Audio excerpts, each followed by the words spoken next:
Hey y'all, you may be surprised to know that great insurance is available for a surprisingly great rate. And you know what else is surprisingly great? Running into a random friend that you haven't seen in a long time and catching up, or finding that bottle of wine in your apartment when you thought you were all out. With State Farm, you could get surprisingly great rates on your car insurance, and you don't even have to have a special connect on the inside. You get these awesome rates just for being you, and it kind of feels like you're getting that special treatment that we all deserve these days. State Farm is not just another insurance company. They have the coverage that meets your needs for a price that fits your wallet, so check them out today. Like a good neighbor, State Farm is there. All right, let's move on. This episode is also being brought to you by Universal Pictures. Candyman director Nia DaCosta and Oscar winner Jordan Peele are unleashing a fresh take on the terrifying cult classic. Legend has it that if you say his name 5 times in a mirror, that he will appear in the reflection and kill you. On August 27th, we dare you to say his name. Candyman, Candyman, Candyman, Candyman, Candyman. In theaters, August 27th. Go see it. I'm definitely going to see it and be scared out of my mind. Also, there's a mirror directly in front of me as I say this. I'm scared for you. Literally. So if this is the last podcast, then Candy Muse did it. All right, let's start the show.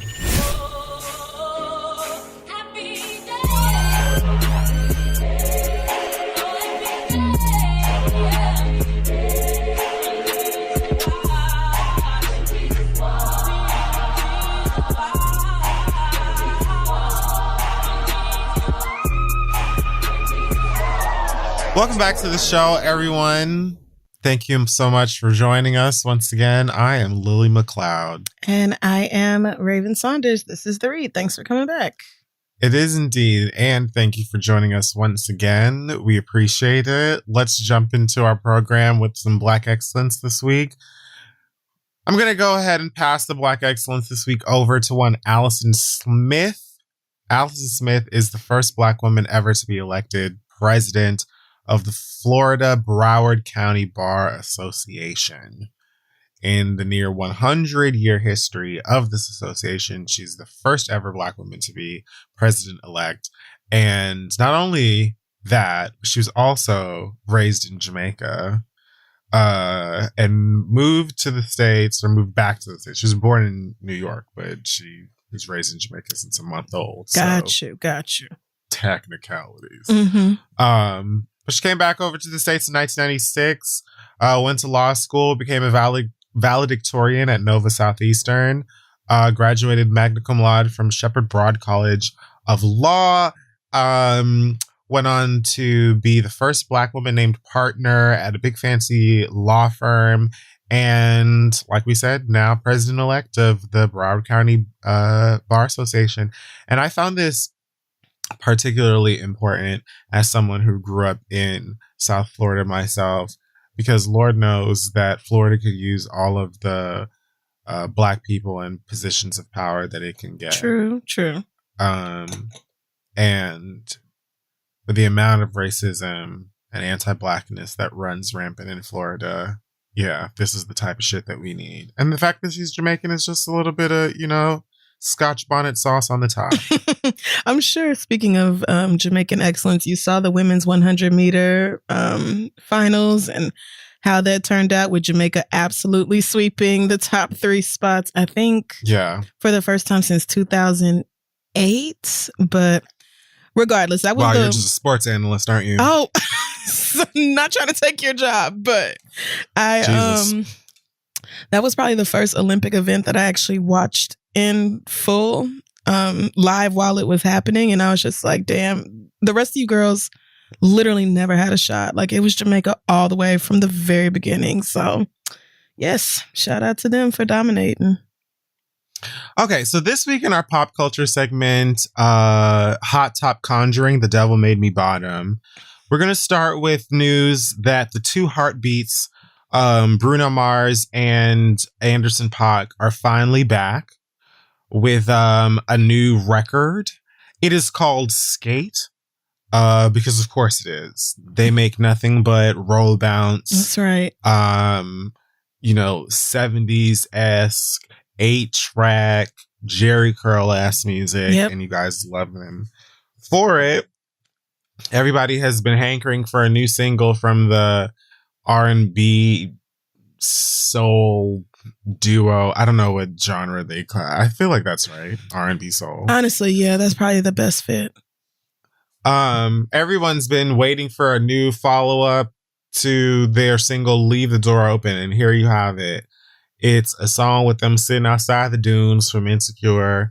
Probably this might be like this is like an Insecure prequel because it comes fresh with the Instagram filter, the sepia tone shit where everything looks like an old Kodak photograph. And, you know, the girls are skating. This nigga Bruno is playing like bongos or some shit with Gucci Mane or whoever the WizKid in the back. And come on, WizKid. Yeah, this is what they have for you. Personally, they can keep this one too. But I appreciate everybody involved and their commitment to making things.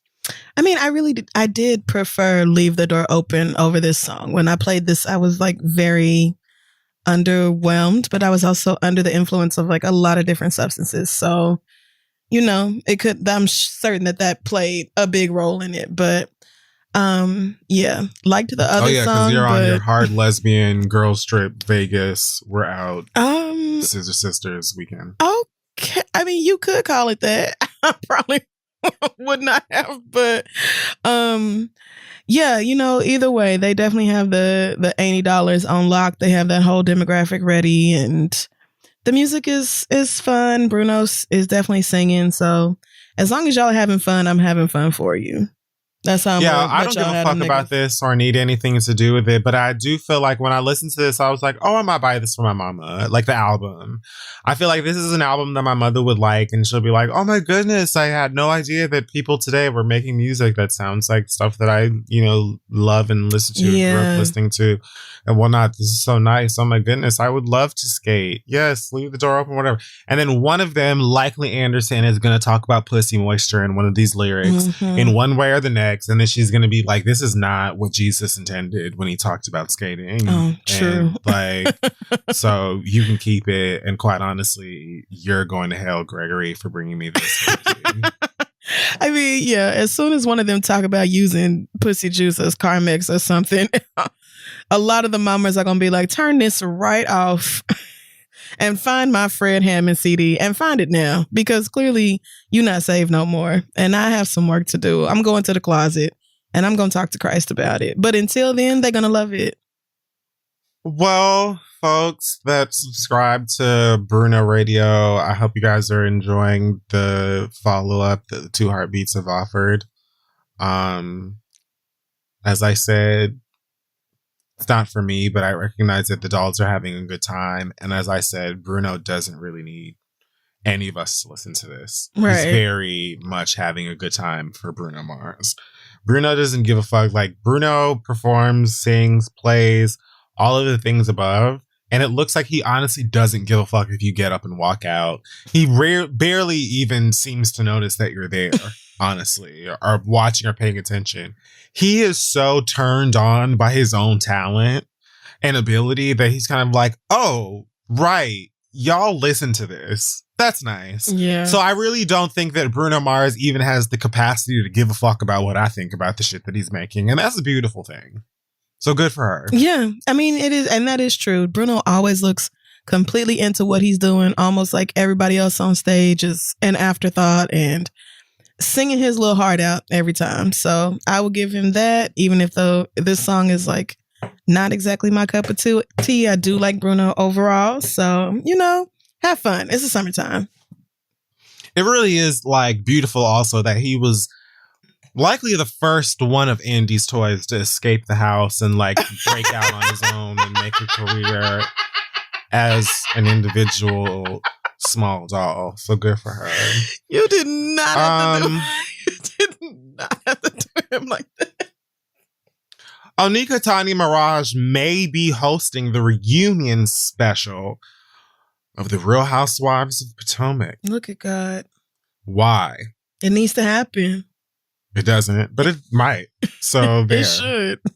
Good enough, right? Sure. So story goes a little something like this. Some undoubtedly Caucasian intern at Bravo said, you know what we should do for the Potomac sisters? We should remake Nicki Minaj's Moment for Life as Potomac for Life. And then we should get all of them light-skinned heifers and Wendy. That's the the dark-skinned one's name is Wendy? Yes. I almost said the black one, like they're not all black. I mean, but were you wrong, though? Yes. What? I mean, I'm not going to... Please, the light-skinned girls are always mad at me. I don't need to give them nothing else. Oh my God, why are you denying it? Oh my God, I don't. Nobody's. You hate light-skinned people. Don't start y'all shit. Please keep them yellow tears. Many light-skinned kids have invaded my body. Suck my dick. Oh shit!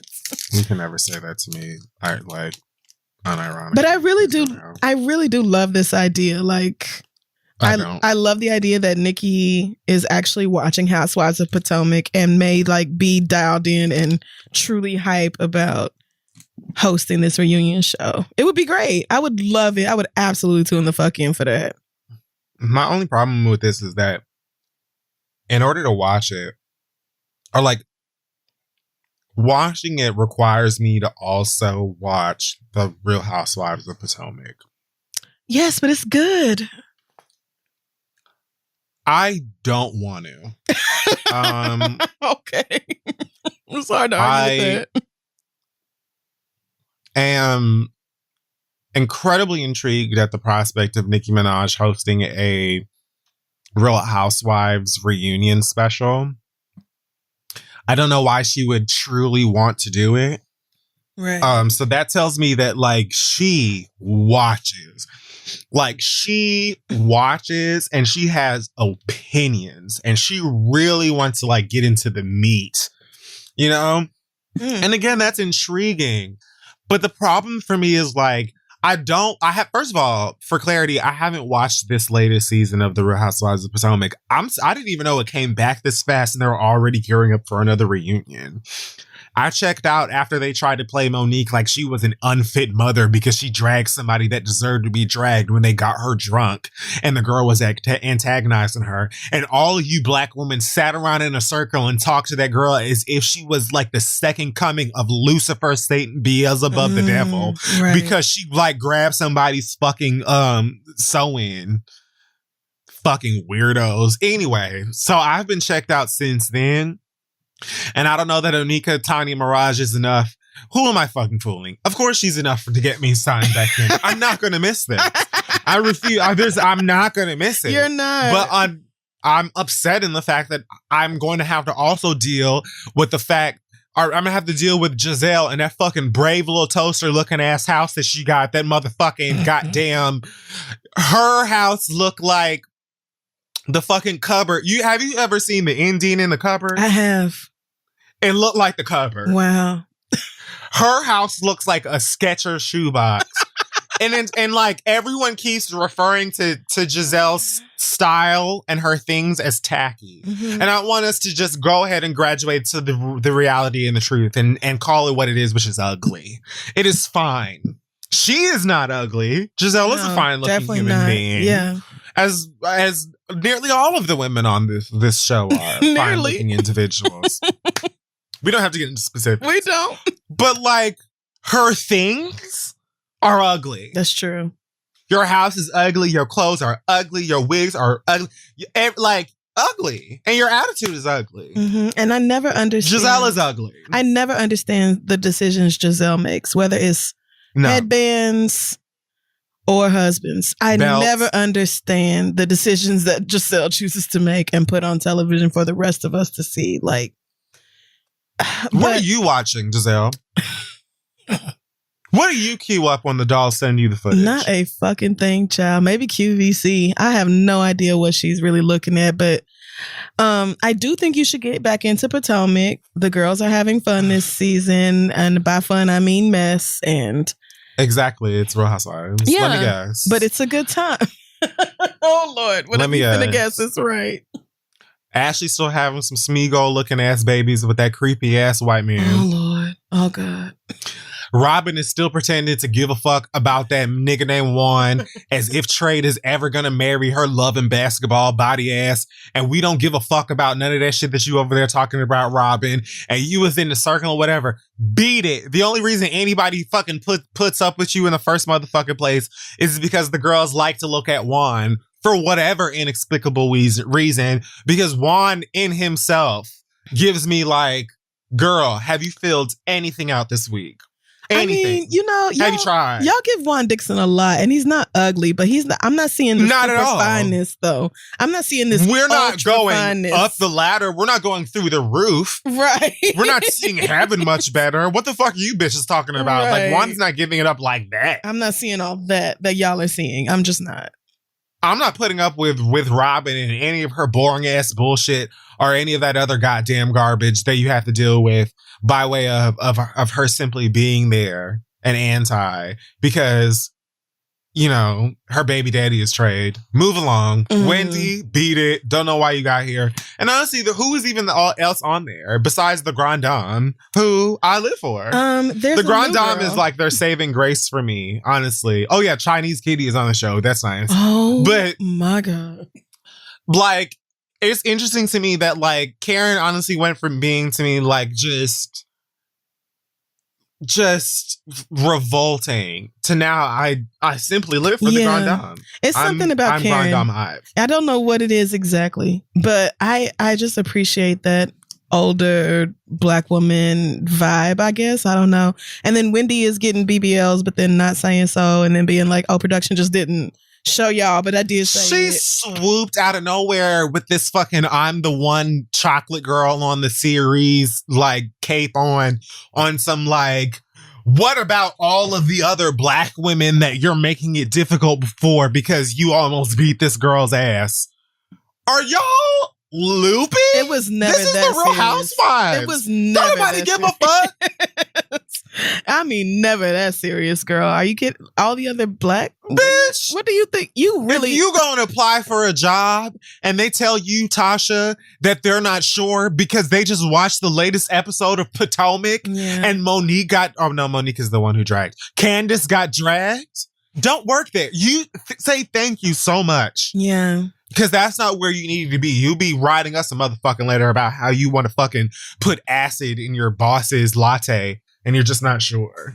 But that we gotta help you stay out of prison. Right. It's also just like not gonna happen because you're very much overestimating the importance of Real Housewives of Potomac. Like, don't act like this one reality show don't dictate life for Black women in America. Like, sweetie, y'all are not even the only Black girls on this network, much less on reality TV. Like, calm down. Now, everybody calm down.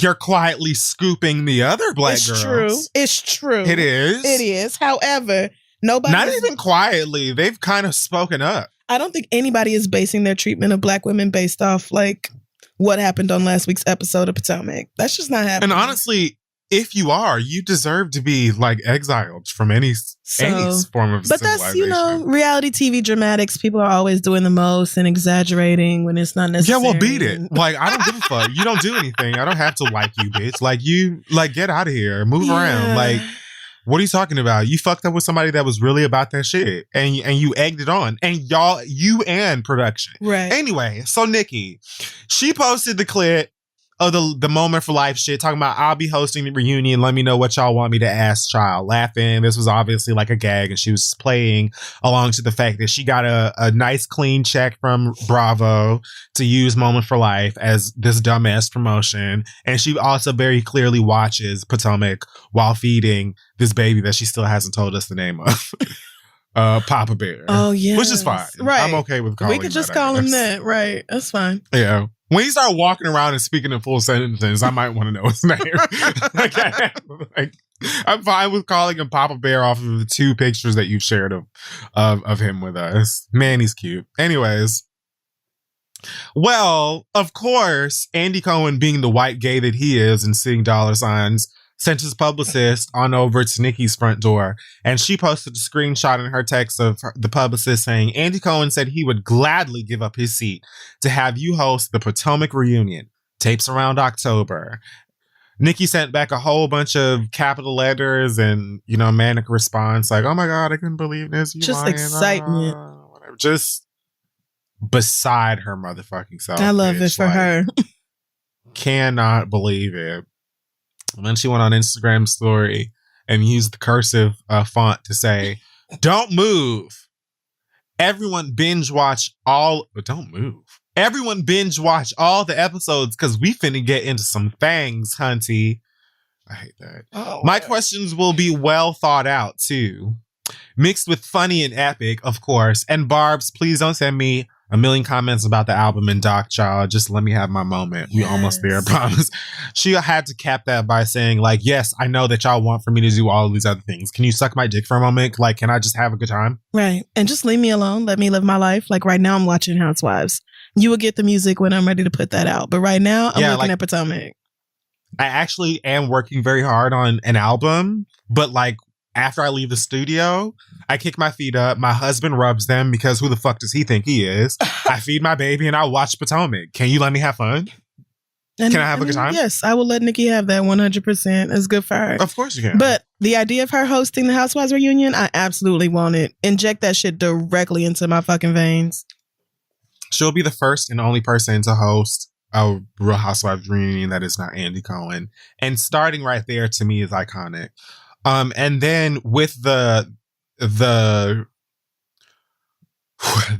power that is Queen Radio, I really couldn't think of another word. Wow. The militaristic. Oh yes. Strength. Okay. And fervor. Yes, the cultural significance of Queen Radio. It is incomparable. Andy don't give a fuck about these women. Like, he doesn't even know their names. He knows Nene. Definitely not. And he knows that there are about 7 Kims. You just say Kim, you're probably right. Right. So he says Nene, and if he doesn't know, he just says Kim. Because, like, odds are, like, it's a good chance he'll be right. He doesn't care about them, Whereas I believe that Nikki actually watches and so will have questions and opinions for a reunion that are based like in actual fandom and a bit of shade as well because she knows ain't nan one of these hoes gonna say nothing slick to her. Not at all. So I think she would actually be a fun host. Yeah, she would. But then you run the risk of like being a great host and then leaving to go back to your regular life, and then we have to watch this nigga be the host again. That'd be all right. I mean, maybe not, but y'all gonna do it. So, enjoy Nikki while she's here. She's a limited edition Starburst, and you enjoy them while they're around, and then you go back to the regular hoes when their run is over. Lanithia is livid. Lanithia must be pissed. You think so? She loves Onique. Oh, well, I mean, okay. Nene likes a little Onique on her plate. Or is it Portia? No, I mean, Phaedra, I think, stands Onique. I think all of the girls quietly like Onique, or at least would play like they like Onique. I mean, yes. She pulled up. The fact that you keep calling her Onique it takes me out every time. But that's probably the baby's name. I would actually scream if that little nigga name was Onique. I think it's cute. Me too, with an apostrophe after the O. Yes. Is there any other way? Apostrophe N-I-Q. Oh my God. It's perfect. It's perfect. It really is. Oh, that is disgusting. Oh, anyways. Good luck. Yeah, Onika. I want to see it. At this point, it feels like it has to happen. Yeah. Like, I don't know if they're shelling out the coin, for you, if they're going to appease you. It feels like Mama has coin. Oh, they got Ryder. Yeah. She needs, like, a whole bunch of stuff. Right.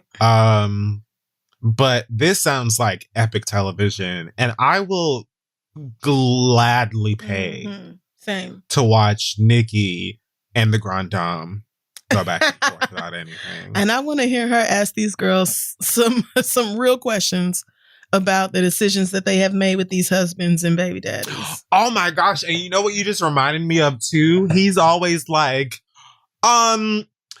Katrina from Dallas, Texas wants to know blankety blank blank blank. So imagine Nikki being like, Beverly from East Orange, New Jersey wants to know what the fuck that refrigerator was, Giselle, and why you felt like we needed to see it. I need this. Yeah, make it happen. The more and more that I talk about it, the more I realize it's important to me. Yeah. You understand now. It's a good thing. We can't wait. Rolling Stone has named Beyonce's Formation as the best music video of all time. They've constructed the list of 100 music videos, all of time all.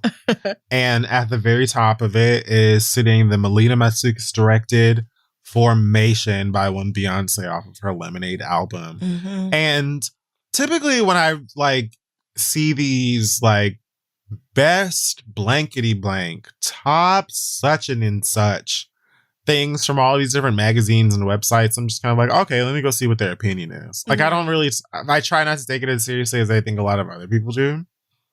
Because it's just, the opinion. Right. And even still, when I read this, I was like, of all time? Like, only people I could think of, honestly, that I would, because Formation is the video. Like, let's not play ourselves. Like, right. It is great. Strong visual. But I just immediately thought of Michael Jackson. Immediately, I thought of like Michael Jackson, all of Michael's videos. And I'm thinking, like, if we're talking about best video for me, who's watched many music videos across the board, I'm like, if we're talking about top 10, I need Beyonce in the room, but I need Michael in the room, I need Janet in the room, and I need Melissa Elliott in the room. Right. And we can keep talking after that. But if we're talking about constant, unforgettable heat, like nearly every damn time. Right. Exactly. The girls. And so it also made me think of, Michael used to have the children pull up. Like, before you could watch a music video on Vivo, right? We didn't have the ability to on-demand shit. We did not have that. Whatever video. You really had to watch the shit on television. Mm-hmm. And you needed to catch it when it aired. Right. Or you just didn't see it. Yes. And Michael used to have the girls be like, hey, new visual pulling up to ABC this Friday at 8 p.m. or whatever. And the families would gather around to watch the latest Michael video, and it delivered. Celebrity cameos, monologues. Yes, it was like a whole event for a Michael Jackson music video. And I actually remember when the Scream video came out, because my auntie, like, she was not playing with us. First of all, she kicked everybody out the room, and then she one by one decided to let us come back, but we had to like sit there and be dead ass silent. This was for the lead up to the Scream video coming out. She was not playing with us like all day long. She was like, bet not nobody do nothing to fuck up this new Michael Jackson video. Like she was just not playing with us at all. And Scream was an incredible video. Like it was absolutely worth all that hype. And it's not something you could do now in the age of the internet, but back then it really meant a lot. And so I'm not mad at this because it's Beyonce and I do love the Formation video. But like, I just scrolled through the list real quick and it's a lot of white people on there, songs I don't know, artists I've only kind of heard of and who I don't know. And I expect that. I mean, this is a Rolling Stone list, not a BET list. So I expect to see, artists that I've never heard of and videos I've never seen before. But I just, scrolling through it, they've made some choices that I just don't think Negroes would have made. Yeah, when I saw this initially, I was like, all right, let me go see the rest of their opinion, right? Because, again, like you, I'm thinking of the Scream video, one of the most iconic, expensive videos of all time. I'm thinking of Missy's She's a Bitch. Even like I'm a Slave for You came to mind. Like I'm just kind of like, what else is going on? Let's see what they're measuring. What is alongside? Right. Beyonce's Formation is now number one, and then at number two we have Johnny Cash Hurt. See, and that's when I was like, oh, all right, bad. I see what this is. You lost me already. No shade. Like, I have no problem with Johnny Cash. I know the song. I've seen the video a bunch of times. That felt like a great video if you understand, like, the if you understand like the platform of a Johnny, you know what I mean, or like I guess the magnitude. If you're a Johnny Cash fan or just know who Johnny Cash is, I guess that video is like whatever. But the song is a 9 Inch Nails cover. It's not even a Johnny Cash song. And when I hear it initially, I think of 9 Inch Nails. Okay. So I'm just kind of like, I wouldn't have known that. okay, sure. This was like when Johnny Cash was like super old and one of his last videos, if not his last video, and it's really sentimental and the song is whatever. But I was like, even still, why is not, this isn't Michael. Okay, well, what's number 3? Madonna's Vogue. Okay. All right. Very, sure. you know, when Madonna decided to dive into the Black and Latino taking gay from the brown space gays, and co-opt what the trans sisters and mothers were doing and make it pop culture. Fine. Yeah, that's defining. What else? This is America, Childish Gambino. All right, okay. What are we doing, guys? I was like, okay. Not that video. Like, all right. And then again, like, honestly, go and check out the list. If you go to their website, you can like literally just watch the videos. And many of these videos are amazing classics. A lot of them was really nice to watch again. Some of them was nice to watch for the first time. But this list just reminded me that these are just opinions of like a dozen folk that work at whatever publication that come together and drink sangria and eat sun chips and argue about whatever is best. Yeah. And then they put together this list and they put it out. Isn't I don't have to fucking like it or agree. I'm not mad at Beyonce's Formation being number 1 because unlike Johnny Cash's Hurt, I don't feel like you even need to know who Beyonce was to understand what's going on. Like the symbolism again, the references, like, so like all of the shots, Melina Matsuka's, her eye is just dumb. So like as a video, sure. But again, I can't help but think of like fucking Rhythm Nation. I can't help but think of, the Runaway video, Smooth Criminal. And that was the other thing. It was like, they didn't put Michael on the list until number 10. And the video they chose was Billie Jean. See, that's what's confusing to me. Of all the Michael Jackson videos in this world, are you kidding? Billie Jean? Like, it's not a bad one, but Remember the Time, Thriller, Scream. It's like, sure, like, yes, Billie Jean gave you, like, the way that it was shot was excellent. It's a fantastic video. Also kind of, I feel like, was part of the defining point of a lot of the visual things that we know of with Michael Jackson. The moonwalks and all that other stuff, I think, was kind of from that video / era.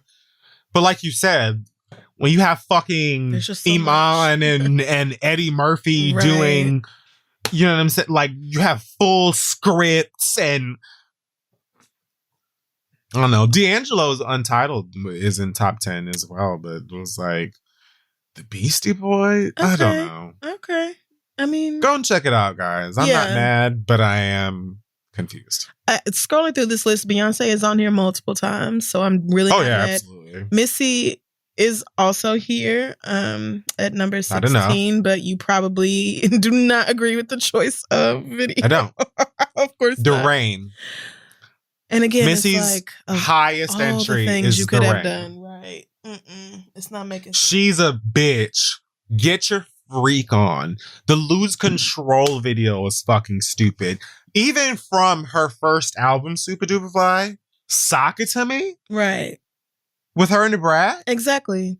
But the point of these lists is to get people arguing, talking, having fun. So yeah, fighters for people. Yeah, I'm not really mad at it. If anything, I'm gonna have to learn who these white people are, but I'm actually gonna go like back through this list at some point and really read what they had to say about each one of the entries and watch some of these videos. The only video in the top 20 that I had never seen was this DJ Shadow and Run the Jewels. Nobody Speak. I don't even know who that is. Literally every other one I had seen and heard of, Radiohead, Duran Duran, like all of them, I was like, oh yeah, I know this video. Nice video, but what? Like, what are we? I don't know what the parameters Gun to my head, I could not tell you a Radiohead song or a Duran Duran song. That's fine. I'm just... I don't really be knowing. I mean, I know like white music from the 90s. But Google check you, boo. I mean, and that's, but only like, it's like a very specific number of bands or groups. But yeah, So? you know, I mean, it's still Beyonce, and so I'm not mad, but definitely if this was our list, things would have looked very different. Oh yeah, absolutely. 100%. So because the Take It to the House video would have been like, and they would have been like, wait a minute. Is this a bear? Everyone would also have to say, and this is why you have to just let people do their thing and have their opinions. You gotta let people, meet you where they at. Amen. Sweetie is the latest celebrity to be linking with McDonald's to get us all fat. We can't wait. We love it. So apparently McDonald's has something called a famous orders program where they just link up with celebrities that have very strong and stable stan groups. And they say, hey, girl, what do you like to eat from McDonald's? And then they make that a meal fashioned after the celebrity so that they can cash in. Travis Scott is one of the celebrities who's done this. I believe he talked about the Travis Scott meal on the podcast before and how it was basically just like a cheeseburger. Like a cheeseburger and fries and a Sprite. It really was something very basic. It was just like... It was like a number 3, right? We're like, oh, okay. Well, J Balvin has also been a part of this program, BCS, and now the Icy girl herself. The Icy part really confuses me because I'm like, she's not a Gucci Man artist. And so I get tripped out and sometimes call her the So Icy Princess, but then I don't think that's right. She has a song called Icy Girl, so that's what it is. Well, none of them are Elsa. How about that? Okay. Everyone's human and no one's ice. That's true. So let's start there. Either way, the doll baby is working with McDonald's. She said, McDonald's and I run deep from growing up in Hayward, California, Not McDonald's all and through I my run college deep. days. I mean, it kind of does for all of us. Right? Who don't have a story going back to their childhood about McDonald's, girl? Literally all. I love it. I love it. So I had to bring my Icy Gang in on my all-time favorites. It's like, see, isn't that a Gucci? Like, isn't Icy Gang like a Gucci? Is she Gucci Man? She is not. I'm pretty sure she's not, but Depending on the mood I'm in, there are so many ways to enjoy my order. And we know that Sweetie is famous for her prison palette. She is. And for, mixing things that under God's watch should truly never exist together on a plate, in a bowl, in a cup. And she does it anyway. I don't know, as a form of like fear factor, or I don't know what, but she does that. And here we are now with the Sweetie Meal coming to you live at McDonald's on August 9th.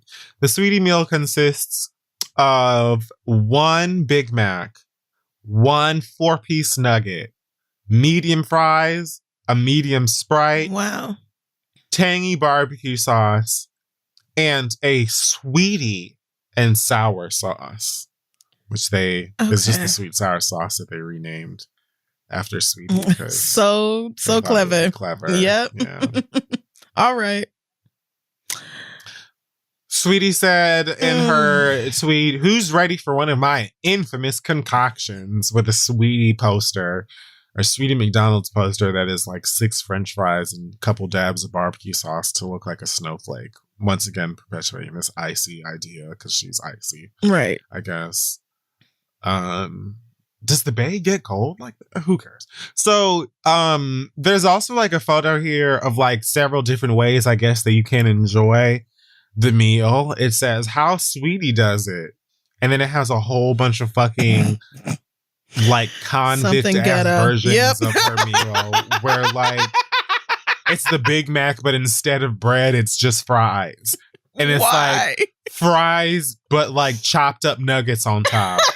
A Big Mac, but instead of bread, it's the patties, and instead of patties, it's the fries. Gross. Like all kinds of just hood rat ways for you to eat this. So I love that the marketing folks over at McDonald's were super like, we love your ghetto palate, and we would really love it if you would also like help us to do something like that with McDonald's. I mean, so if you would also like to have gastrointestinal failure, you can catch up with the Sweetie meal on August. There's never been a better brand partnership ever in the history of brand partnerships. Sweetie and McDonald's absolutely go together, like in every sense of the word. So I'm not shocked. It's actually pretty brilliant.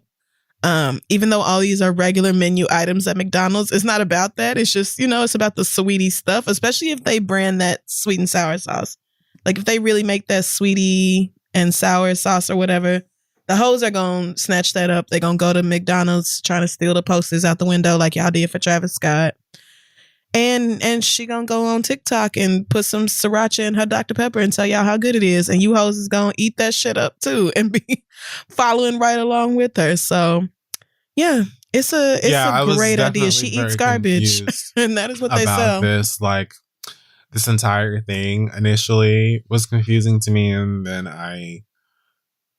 it took me longer than I think it should have, but I landed on the fact that they're just capitalizing off of standom. Yeah, absolutely. And the fact that stands don't really give a fuck. They're gonna just buy things based on the fact that their fave is selling it. Yeah, if Beyonce said she had a favorite order at Taco Bell, I would risk it all. I would, and that's where I feel like it. I'm separate from a lot of you other girls. I would look it up and have my fun and be like, oh my gosh, look at Beyonce doing such and such. I'm not eating that. Especially don't let them have like a special Beyonce chalupa wrapper or something. Bitch, I'm getting it. Like I'm getting it. Eating that. So. Sweetie's not eating this. I mean, she might. I was gonna say, you think she's not? Beyonce not eating Taco Bell, but Sweetie is definitely eating McDonald's. Like blue cheese. She eats blue cheese covered frosted flakes. Sweetie is absolutely. She ate something one time that was just so disgusting. I truly felt sick. It was like microwave pepperoni with, I don't even know, ranch dressing on top or something. God only knows what kind of shit she came up with, but. She's proud. Thankfully, what she eat don't make me shit. Right, because I would have to be on the commode all day. I wouldn't. So yeah, I just wouldn't. Because it's a miracle that anything ever moves over there. But yeah, it makes a lot of sense. It's a very smart partnership. So good luck to her. Viacom is bringing back The Surreal Life. Fun. Not fun at all, but it's happening anyway. Regardless, I'm sure they've already filmed or they've begun filming. For those of you who are maybe younger than 27 and don't know what the fuck I'm talking about. Once upon a time, there was a show called The Surreal Life. It was basically Big Brother for celebrities that didn't have shit else to do. And because of that, we were given Flavor of Love. Yep. Which gave us Tiffany Pollard. So in a way, you don't really have to know about This Real Life or care about This Real Life. Just recognize it as being Tiffany Pollard's grandma. And move on, because that's what it is. What a crazy thought. Yeah, This Real Life was the show where, all of these D-list celebrities would get together. I don't know, one season. It aired between 2003 and 2006. One of the seasons, Flavor of Love was on there with Brigitte Nielsen. Young people, Brigitte Nielsen is a very large Viking woman who did some acting and I guess was fucking around with Flavor of Love because, I don't know, black dick and nothing else to do. And so then they got their own spin-off show on VH1 that was called something like Who'da Thought, or What the Fuck Is Wrong with These Bitches? The name of the show was something that was very on the nose. Yep. It was very it was called what the fuck is going on here? I don't know, whatever, something like that. They were obviously the name of the show was cheap. It was. And then at some point, I don't know, Brigitte was like, this nigger thing is, I'm cool. And so then she hopped in her aviator glasses and she hit the sun. And VH1 was like, or whoever, VH1 was like, oh, this is such a hot mess. We can't stop. It's been making us so much money. Let's just get a whole bunch of people who don't care to date Flavor of Love on TV. Exactly. And that's how we got New York. So they're bringing it back, folks. The new series will feature Stormy Daniels, Dennis Rodman, Tamar Braxton, Frankie Muniz, Kim Coles, August Alsina, And then 2 people I had to Google. CJ Perry, who was apparently a white woman wrestler. Oh, that's and a woman. Then okay.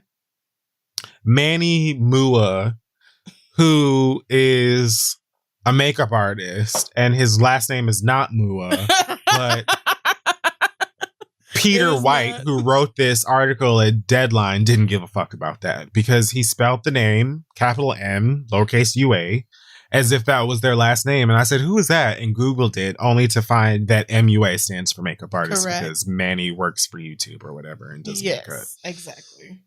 So no, like literally people already don't give a fuck about this. The one thing that caught my eyes, Kim Coles, because you know how I feel about my classics. And I will protect Kim Coles with everything possible. The rest of the girls, move it. I don't give a fuck about Stormy Daniels talking about Trump's ball sack. Not at all. In fact, please don't. Ugh. I don't care about August Alsina talking about Jada Pinkett Smith. Like, I know that that's what we're going to be subjected to. Both of them talking about who they used to fuck and Tamar singing gospel in between gagging. No, thank you. I don't. Mm-mm. It's really wild to me that Kim Coles and some young YouTube little boy are on the same show. Like, I get that's the real life. Yeah, I was gonna say I get that's the point. It's like a bunch of celebrity, and celebrity is a strong word, but it's a bunch of notable people all in one house or whatever, and so we're just gonna film them and see what craziness happens. But like, what are these people expected to converse about? What are they expected to have in common? Like, no one cares. They're going to do a whole bunch of like, Real Life is one of those shows where you have challenges and shit. So they're going to have them dress up like. They're going to give them a fake job. Don't do that. Catfish or whatever and go swimming around. Oh, God. Not go swimming. Pull a ring. Pull a ring from the bottom of the lake that has your partner's name on it or some other humiliating garbage. Oh, God. It really is what it is. But at the same time, like, this is very likely going to be a Paramount Plus original, which means we likely won't be able to watch it any goddamn way because Lord knows that fucking app don't work. So there's that. Saving grace. Last but not least, Ice-T's wife Coco is defending her right to breastfeed her 5-year-old daughter here, now, today, and all of her 5 years of age. Oh, okay. She appeared in an interview with Us Weekly TV or whatever their fucking YouTube shit is called, where she talks about nursing her 5-year-old daughter, Chanel, and why y'all should get off her dick about it and like worry about yourself. Yeah. It was also very Real Housewives to me. It kind of gave me like a Kim Zolciak tone to it, the excuses. Okay. She just kind of kept, reiterating that her child likes it. And who is she to deny her child the tit? If that's what her child wants, mind your own goddamn business. She also said, science says that in like Europe, they don't stop breastfeeding until like 7 or something. She really like pulled like, Europeans breastfeed until like da-da-da-da. And I'm like, Mama, I guarantee you there are so many Europeans watching this clip right now. Like, I want you to leave me alone and stay out of this. That's not the continent I would have cited. That's not the continent I would have chosen. Although it is true that worldwide, most countries, people breastfeed longer than they do in America. I would not have talked about what the Europeans do ever. So yeah, that's why y'all only wash your shoulders. It just drips down, you guys. You get clean. I can't believe. Did you see that so white many nonsense? People were very serious about that. Like, and it wasn't like an elaborate joke that they all came together about on Black History Month. But them two famous really people had the time and the rage. What was his name? He was on 2.5 Men for a little while, and he used to be married to that one white woman, Ashton Kutcher. No, the other one. Yeah, him and his wife, whose name I'm forgetting, but she was on that 70s show. They said that they don't bathe. Yes, they said that they don't bathe. I'm shocked. Like at some point last week, they were like, I just hit the hot spots, and other than that, I'm good. I'm like, what could you possibly have to do? Bitch, are you kidding? I can get in the bed knowing that most of my body is dirty. Like, I just don't even feel right. But does water wash the racism off? Let's get to the root. Like, what is it? What's so frightening about soap and water? What are you washing off? Intolerance? What is, like, why are there so many is of it y'all? privilege? Where are you going? The privilege is baked in, and they're scared that they'll scrub it all away. That there's no other explanation, because why are y'all walking around smelling like that? Looking like that? Skin just dingy. There's no reason for it. Is that when we see the scales? That's when we would see the scales. Yes. That's how you see the scales. Yeah, that's why you notice certain parts of white people's skin that never look right until they get a pedicure. It's because they don't. It's so frightening, but just do it. They don't do none of that at home by themselves. They don't do none of that maintenance. Where are you? You literally just sitting in front of TV watching Too Hot to Handle. Wash your ass. Like, what is? Yeah, I cannot understand it. I don't understand why y'all don't wash, and I don't understand why y'all choose to tell us that you don't wash. Also, like, you won't keep it a secret. Why is that for us to know? So you clearly have no shame about it, because you are opening your mouth about it, but it's just weird because hygiene. But all right.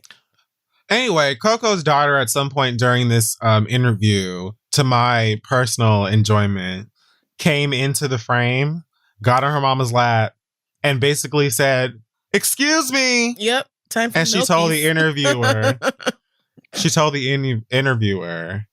that the booba, or whatever she has like a nickname for it, booba makes her sleep. I know that's right. Which her mom also like kind of alluded to prior to that. Yeah. Like she said, she likes a little snack. My daughter eats steaks and fries. But every now and then she likes a little snack, meaning her titties. And so Chanel was off to the side listening to people discuss her and her taste, literally. And she decided to step in the frame and was like, "It helps me sleep." Since y'all are talking about me And the interviewer anyway. was like, right. And she promptly was like, "Understood." And she left. And I was like, you know what, Chanel? Clear it. Absolutely. Fine. That's right. Clear it. Chanel said, "Let me tell you something, bitch. I know after as many of you motherfucking slew mouth ass bitches out here fucking taking indica and microdosing shrooms and fucking CBD and all this other shit to get to sleep. I can't have a titty. But you can have all of the Alizé that your heart content. Correct. But I can't have a 5-year-old titty." And I was like, you know what, Chanel, you're right. I don't have anything else to say. No. I'm so sorry I disturbed you. Right. Me and my red wine are going to stay over here in our business. Listen, Chanel told me to shut my fat ass up, and it was good for her. And what did you do then? I shut my fat ass up. I did what I was told to do. Because it was... I mean, it's true that like extended breastfeeding does come with a lot of different health benefits. Like, I bet Chanel not allergic to nothing. I bet she not. Listen. And breast milk is like it's kind of like a miracle thing that happens. Your body changes if your child is sick, and the breast milk provides all this other stuff, and all that. 5 is a little bit old, but and I mean, I'm being kind by saying a little bit, but also when it comes right down to it, this is none of my business, and I don't really care. And if Coco likes being a walking on-demand tap for her daughter, then so be it. I mean, them titties ain't sagging. I was going to say, if anything, she is definitely keeping them up. Like, I don't know if that's regular visits or if she waiting for Chanel to be done and then she's just going to get the whole overhaul. But either way, like... You hit the nail right on the motherfucking head. You and your child are happy, so all right. Entirely certain I get it. But you baby happy, you happy. I don't see this as being harmful to me or anyone else. Yeah, no. Okay. It's not like she's going to be 15 years old talking about she wants some breast milk. Because Coco was fully like, when my baby tells me that she's good on the nip, yeah, I'm good on the nip. And it will come a time where Chanel will be like, not only am I good, what the fuck was wrong with you that you wouldn't tell me to go sit somewhere down and have a juice and chill? Right, like right before they watch Love and Hip Hop, she's going to be like, remember last week when you was still letting me suck milk out your titties? What was that about? I'm in 4th grade. Her homegirl's going to invite her to the mall and she's going to be like, okay, let me eat real quick before I go out. I just need a little sippy sip. They be like, girl, like we could just go eat at the food court. They don't got this at the food They got a court. Cajun grill and everything. They do not. Yeah, but you know I'll be wanting some fresh milk. What?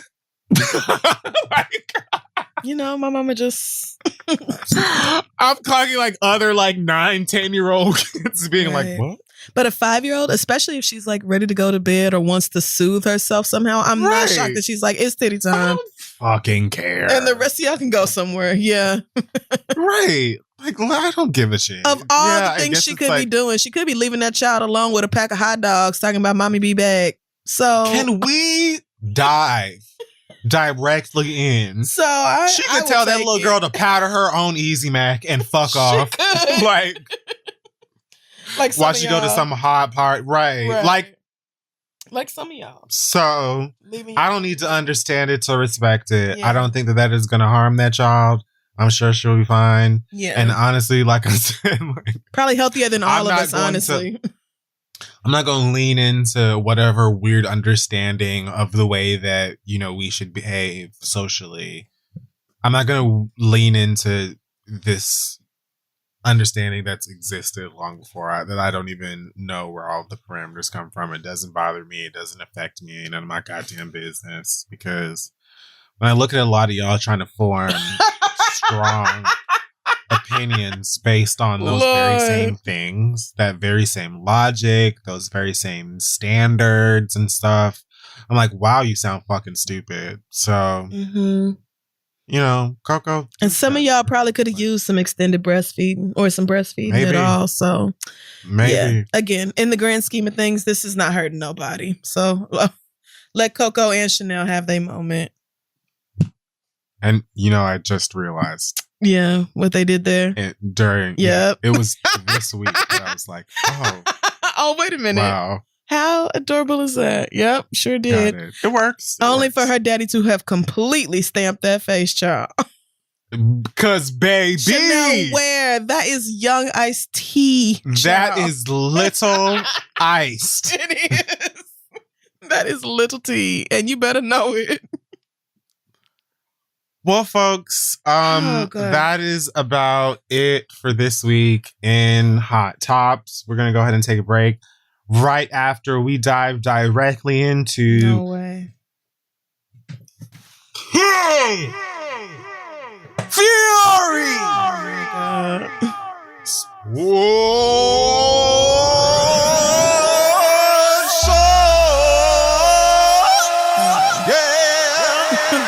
I was going to get out of it this week. Of course you weren't getting out of it this week. Are you fucking crazy? We have to talk about the magic and the majesty that is Jamaica. No, talking about him when I brought him up earlier. As I wake, I see blessings all on me. I know some pockets all bonnet. All right. Say I know some stresses all upon E. I can't believe it, no.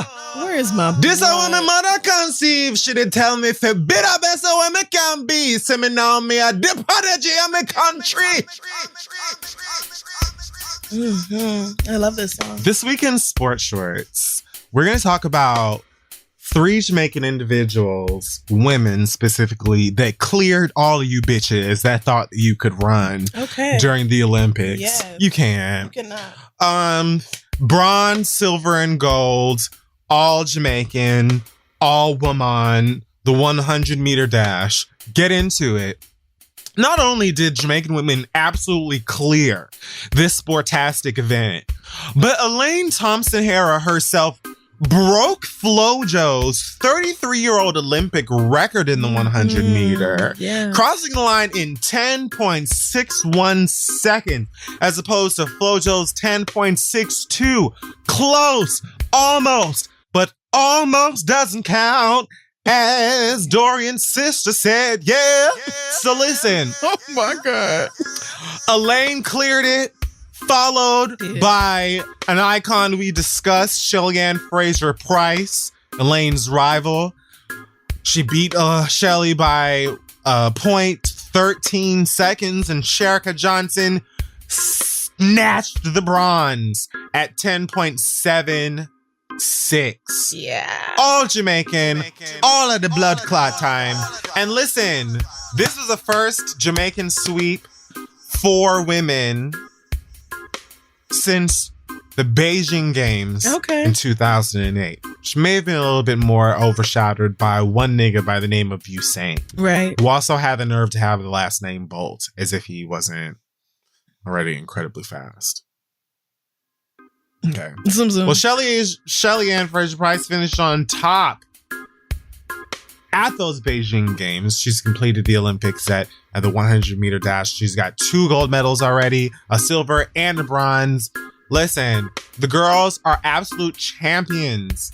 Absolute champions. They raced their motherfucking asses off, broke all kinds of records, and yet you bitches want to try and focus on the fact that maybe 2 of these girls didn't like one of the other one, and like, oh, you can tell that Shelly Ann and Sherika don't see it for Elaine. They're not friendly. They weren't all dapping each other up. I want you guys to understand. I'm looking at you, Yahoo Sports, and everyone else who was pressed about this. Okay. I want you to understand that is misogyny. The fact that these hardworking, incredibly unbelievable athletes can't simply be celebrated for the records they broke, the achievements that they made, the work that they did, and rather y'all want to reduce it to some fucking Laguna Beach ass Viacom CBS bullshit where it's like, oh, look, they clearly aren't friends. Honey, who the fuck cares? All 3 of the medals are going back to the island of Jamaica. Bitch, be pissed about it. They're competitors. They don't have to like each other. They're not triplets, bitch. They don't have to be friends. Why every single time women do some shit, you got to be like, well, not like this other girl. You can see that you always have to make it into Potomac. There's a time and a place for that. And it's not at the fucking Olympics. Suck a dick. Move around. Shout out to all of the Jamaican women who cleared it, because the run and legs, hamstrings, and wow, honestly, truthfully, a proper diet of jerk and ackee and saltfish and maybe a little bit of breadfruit, can go a long way. And so clearly these individuals had people cooking for them and seasoning food that matters, and is important, and lends to the fact that they can run and dash so quickly without effort and speed, as well as athlete. I mean, the race was really over as soon as it started. As someone who I'm sure watched it live. Yeah. Me? Yeah, of course. What were you? What were your thoughts? Just seeing the incredible talent lining up, and but also feeling such a strong connection to Jamaica. How did you feel at the beginning of the race? Yeah, at the beginning of the race, I was just like, wow. Energy. Speed. And excitement. Yep. All that. Yep. And also like oxtail. Yum. Mm-hmm. Okay. And I was also like running. Cool running. Next question. Wow. I don't have a question. I actually don't have a question. I've been over here the entire time wondering how I did not see this coming. Like when I brought it up, when you said something during Black Excellence or whenever it was, and I said, oh yeah, speaking of Jamaica, I don't know how. It did not occur to me that you would be doing this to me right now. I don't know why I didn't see that coming. But. I'm sorry. If Jamaica exists, right, there is a running competition. Mm-hmm. We're going to be mentioned. I love it, actually. And we're going to be mentioned because we won. I mean, and that's fine. I truly do love it for the Jamaican ladies. Very happy for Elaine and breaking FloJo's record. Like, I love to see black girls doing shit and being dominant and being incredible. So it was just amazing to see all three of them draped in their flag, and the Elaine girl was just so, I mean, that's true. It is a gorgeous flag.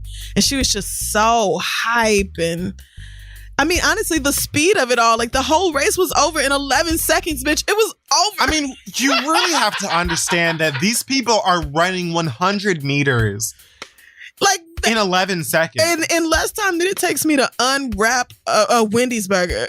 These bitches are done with a whole ass race. Bitch, I can't even get my shoes on that fast. What you mean? First of all, I'm not making it to 100, period. At all. I'm not finishing. Don't even ask me about that. Don't even. I'm be like, okay, and when does the relay part start? When do I pass the baton? Because I know y'all don't think I'm running this whole thing. And all these bitches was done in 15 seconds. All of them, like from start to finish, they was all done. But, I'm not passing anything. In fact, I'm gonna sit down and you can just come get it. It was an incredible race, and happy for those girls, and happy for you, happy for all the Jamaicans across the world. Absolutely. Shout out to all of the family and also the Olympics where they do sports. Mm-hmm. Because that's what we talk about here on Kids Fury Sports Shorts, because it's something that I'm passionate about and I take very seriously. And what a stage to have sporting of all kinds. Yeah.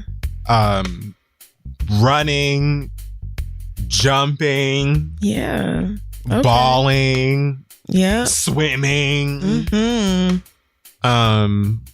The girls shoot things. The Americans are very good at that. Oh God, that's actually sad. Oh God, all kinds of stuff. Lying, probably for the niggas. All kinds of multiple Olympics, families. If we doing all that, yes. How many kids and wives do you have at the same time? Nigga, answer quickly. The infidelity category is very strong this year for niggas. But yeah, you're welcome, guys. I just wanted to catch you up on some of the things that's been going on in terms of the running children. There's been so much between Jamaica and America and Canada. Canada had a couple of hoes in the race. Yeah. Tokyo and Rye Benjamin and Alison Smith. Oh, I think Italy had somebody win who was like a nigga. His daddy was some black American, but his mama was Italian. So, and France. All right, so that's it for hot. Look at God, and then we'll other things. All right. Hey, y'all, did you forget that one thing at the store? Well, don't worry about it, because now you can get snacks, drinks, and household essentials in 30 minutes with DoorDash. DoorDash connects you with the restaurants that you love right now and right to your door. That includes grocery essentials, drinks, snacks, and other household items. Ordering is super easy. You just open the DoorDash app, choose what you want from where you want, and your items will be left safely outside your door with contactless delivery, drop-off turned on, of course, in your settings. With over 300,000 partners in the U.S., Puerto Rico, Canada, and Australia, you can support your neighborhood go-tos or choose from your favorite national restaurants like Popeyes, Chipotle, and Cheesecake Factory. For a limited time, our listeners can get 25% off and zero delivery fees on their first order of $15 or more. All you gotta do is download the DoorDash app and enter code READ. That's 25% off up to a $10 value and zero delivery fees on your first order. Just download the DoorDash app in the App Store and enter code READ, code READ, for 25% off your first order with DoorDash. Subject to change and terms do apply, but go check them out. Yum. We love DoorDash. And let's get back to the show. Okay, we're back, folks. It's time to read your listener letters. It is. Send your questions to asktheread@gmail.com. We may read them aloud on the show. It is Gay Nigga Week on the Read. Oh, no. And our first letter comes from Apollo, who says, I'm a 30-year-old black man in a relationship with a man who is in his mid-40s and is Latino. When we started dating, we were both living in Dallas, working and living our normal lives. The sex was always great, but we also bonded over our shared taste in music and political interests. I kind of looked up to him a little bit since he was older and more established. When he broke up with me, I was pretty devastated, but I moved out of state for a better job and started building a new life. After a year, we were talking and he admitted that he made a big mistake in breaking up with me. I was still so in love with him. And so after about a week of us talking, we decided that I would immediately quit my job and move back to Dallas to be with him. I am a hopeless romantic, and I was excited to be moving like a penny with a hole in it. And I was excited to be moving for love. We've been living together for about a month now, and now he says that he wants me to move out. He insists that this is not a breakup, but he thinks that we're moving too fast.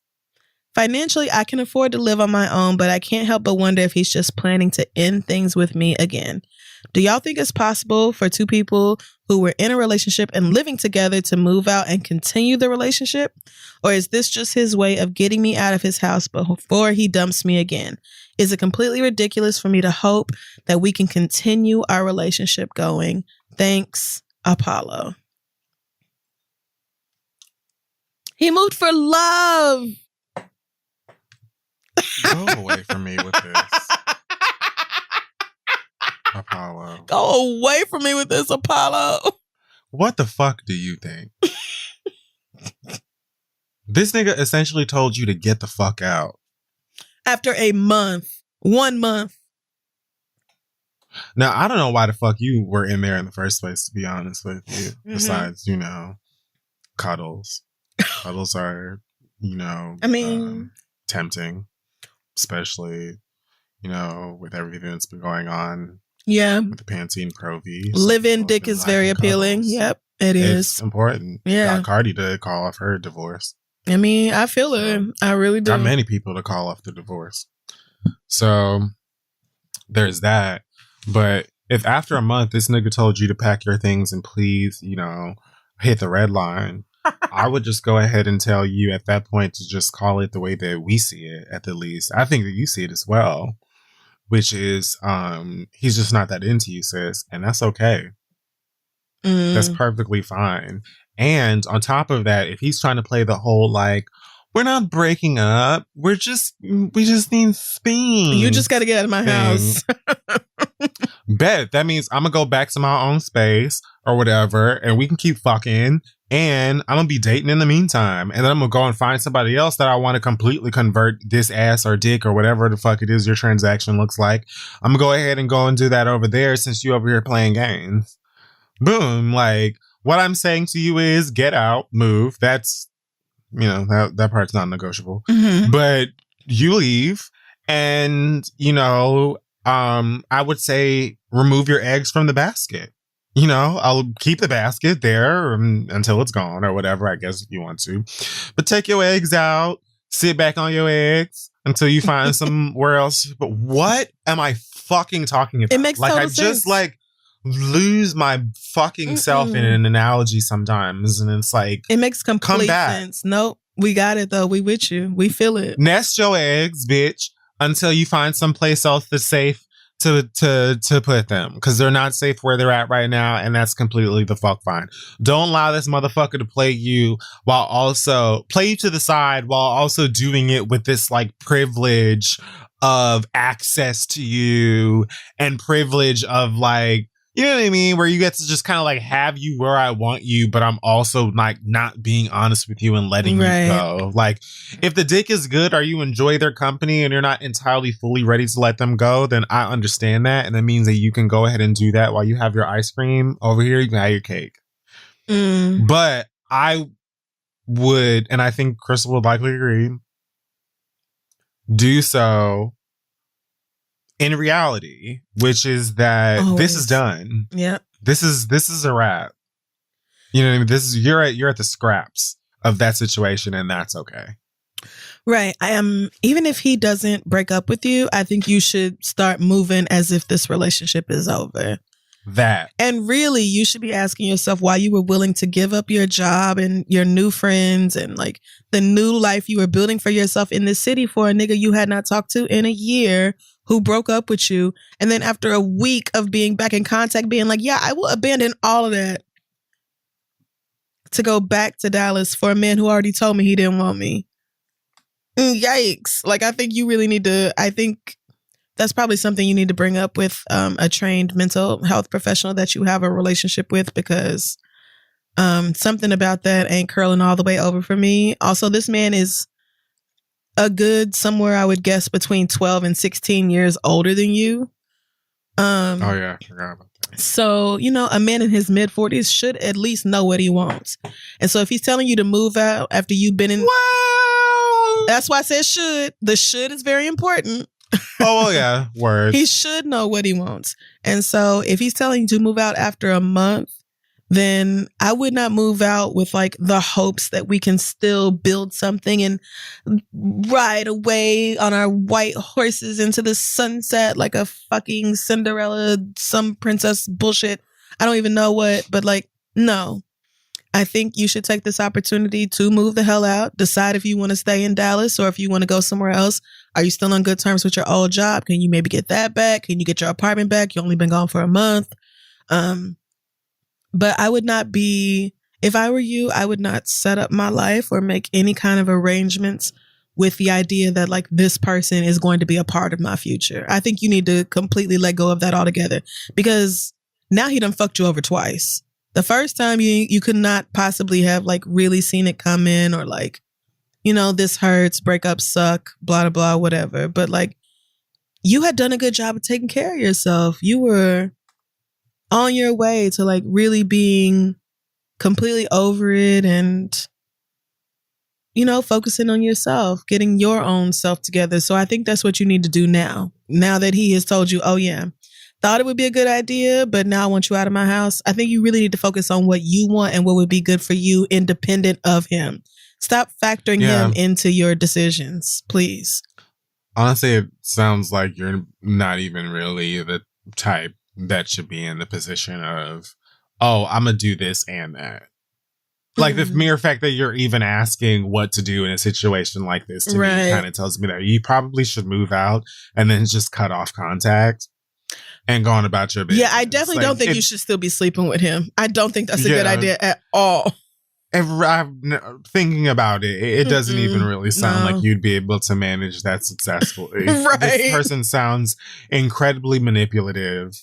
And it's likely best that you just go ahead and gather your things and move out and enjoy being single and uplifting yourself and reintroducing yourself to all of the things that are fly about you, and then getting back in the dating pool.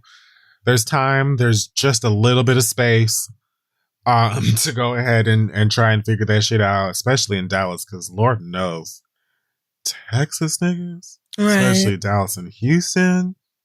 Yes, please. I mean, so I would definitely say Houston. It's something about them Negroes from Houston that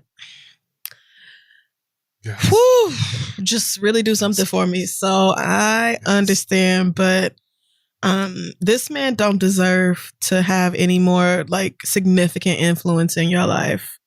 And I just want you to choose yourself and your own happiness over whatever he got going on. Like, really focus on you. And I get that, you know, loneliness is real. I really do understand that. If the pandemic ain't taught me shit else, it has taught me that. Like, I finally understand all these feelings y'all have been having, and they're garbage. Wow. They are really terrible. So I understand, but those can't be what like drives your behavior, and they can't be what keeps you in a shitty situation knowing that you deserve better than that. So yeah, let this nigga go, and hopefully you find your own joy and happiness. And good luck to you. We have a quick question here from Ashley, who wants to know have we talked about All Stars already or before All Stars 6? Have you been catching up? Not really. Have you been watching All Stars though? I have.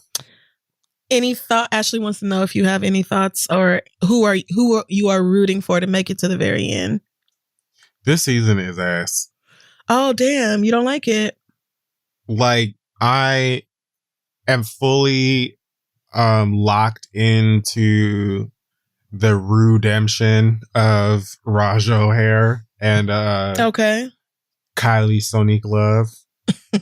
I'm really a big fan of what they've both been bringing in terms of reintroducing themselves to everyone and stuff like that. I've always known Trinity to be sickening, but that's also great.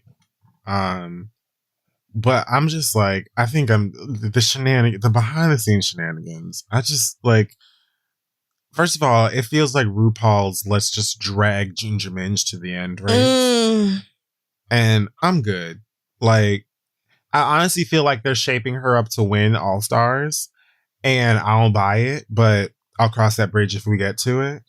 Because she should have went home the moment that she walked in. Oh damn! That shit that she had when she walked into the workroom on the first episode. Someone should have politely grabbed her on the shoulder, turned her around, and Lord. Pushed her right back. Now I have to Google it real quick because I can't remember, and that's my own fault. Hideous, absolutely foolish and disgusting. The fact that it comes up in the suggested shit on Google. And like her joke is like, oh, no. I'm the glamour toad. So like, where's, like Bobby Drag Queen said, where's the glamour? Well, when I think glamour toad, I think of a toad that has on like a Vera Wang. Yeah, like bedazzled shit. This is ugly. Yeah. Damn. Oh, okay. So I don't buy it. I already feel like I know where they're going with this, but we'll see. I've just been incredibly underwhelmed. The choices of like assassins or lip sync assassins that they've had for some of these pairings have been questionable.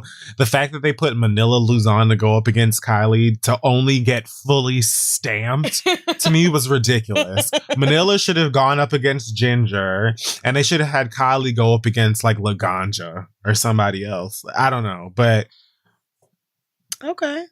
I'm just waiting for it to be done at this point. I really don't even, honestly, as far as the winner goes, Raja, Kylie, Trinity, those would be my choices. But I honestly feel like they're going to give it to Ginger Minj and whatever. Okay. Well, I mean, like the fact that y'all bitches were like, that Pink Table Talk episode where they were like, oh, Trinity, Akira, Eureka, you guys were the best group. But Ginger Minj wins. What? Like, why? That makes sense. Yeah. And they never explained why. They didn't say why. Say so. Wow. Yeah. And that was like the second or third day. The Super Bowl shit where she was Fergie. Keep it. I'm just watching at this point because I ain't got shit else to watch, really. I'm watching that and I'm just catching up on everything else that I haven't been watching in the background. So like right now, I'm halfway through Stranger Things 3. Just trying to get acclimated to the things I've been missing. Okay. And then watching Drag Race and being pissed in the meantime. Because what are y'all fucking doing? What are y'all fucking doing? Yikes. What are y'all doing? What are you doing? Sitting around pissing. I know it's not RuPaul's fault. Because RuPaul ain't doing nothing but approving stuff on the outside and then showing up to set. They put him in his stuff. He picks out the suit that he's wearing from his collection and he says things. That's true. So I want to know who the rest of you white people, all them other white people who be on stage with him at the Emmys every motherfucking year they win something. It's a couple of y'all that are out here pulling the gag and the bullshit. Well, and I'm over it. And it is a pack of whites up there with him getting that Emmy every year. It is. So Ginger Minj is fine. I think she's funny. I understand that the show is like, oh, like really your biggest asset is the ability to make RuPaul and the other judges laugh. If you can do that, it's smooth sailing. Mm-hmm. Really. But really, that's it? Because Ginger, anyway, everybody have a good time. Oh, okay. Well,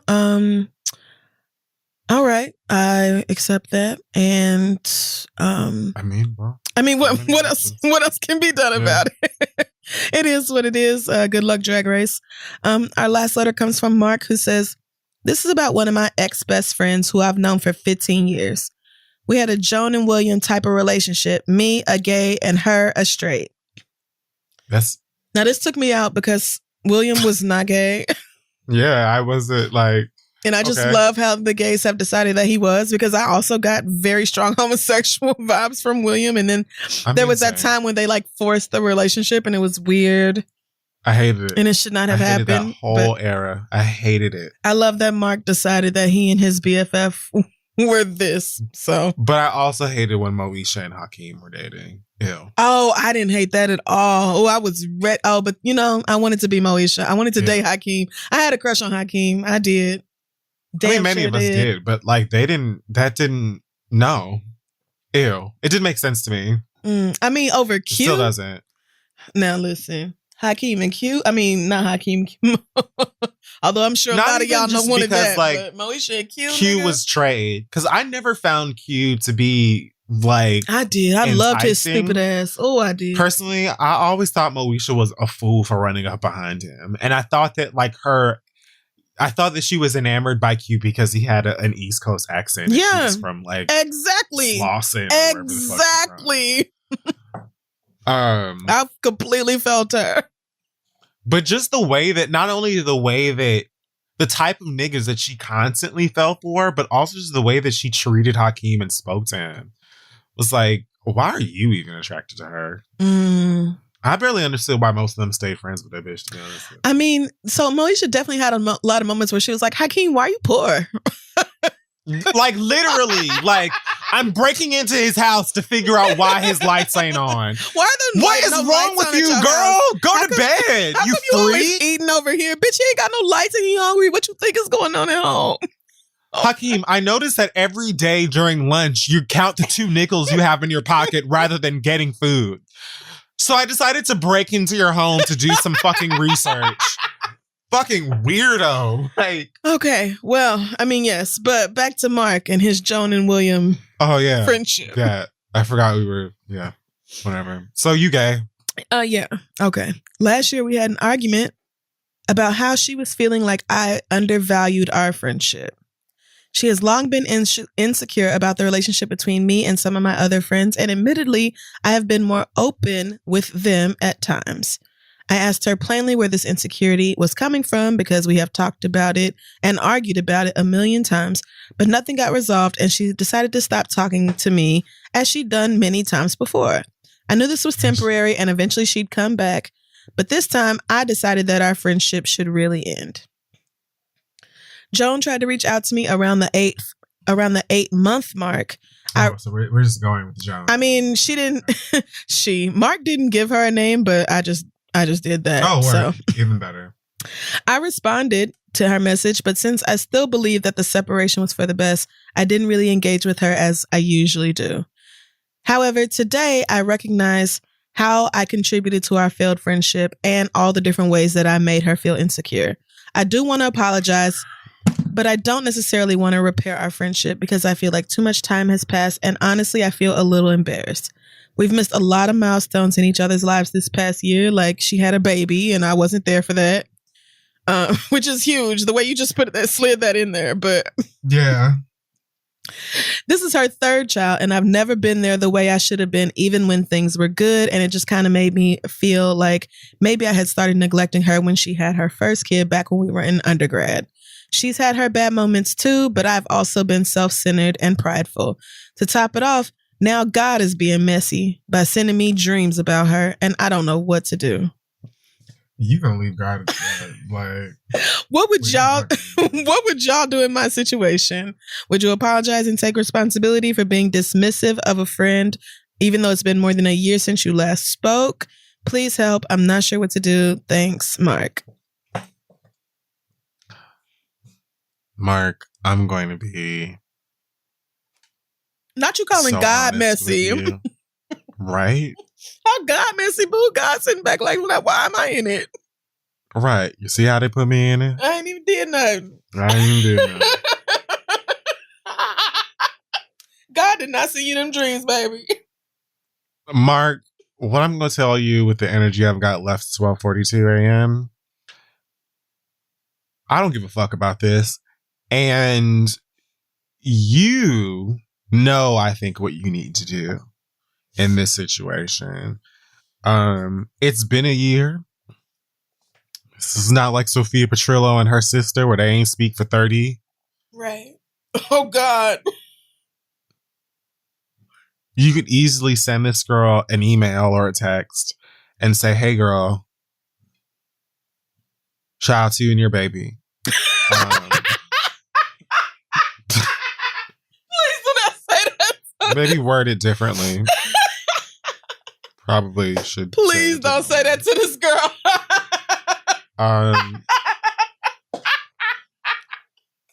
I was kind of fucked up in some of the way that I handled you, and I recognize that now. You and your baby.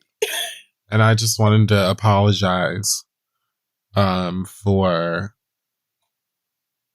not doing better, having the tools likely to do better and not doing so. I apologize. I think that you can easily send her an email with that sentiment just to apologize to her and get that off your conscience, because it sounds like that's what's most important to you here. But I also think a very strong, very viable option is to leave this lady the fuck alone. And gotta say I'm voting for that. Damn. Yeah, I gotta say I'm voting for that.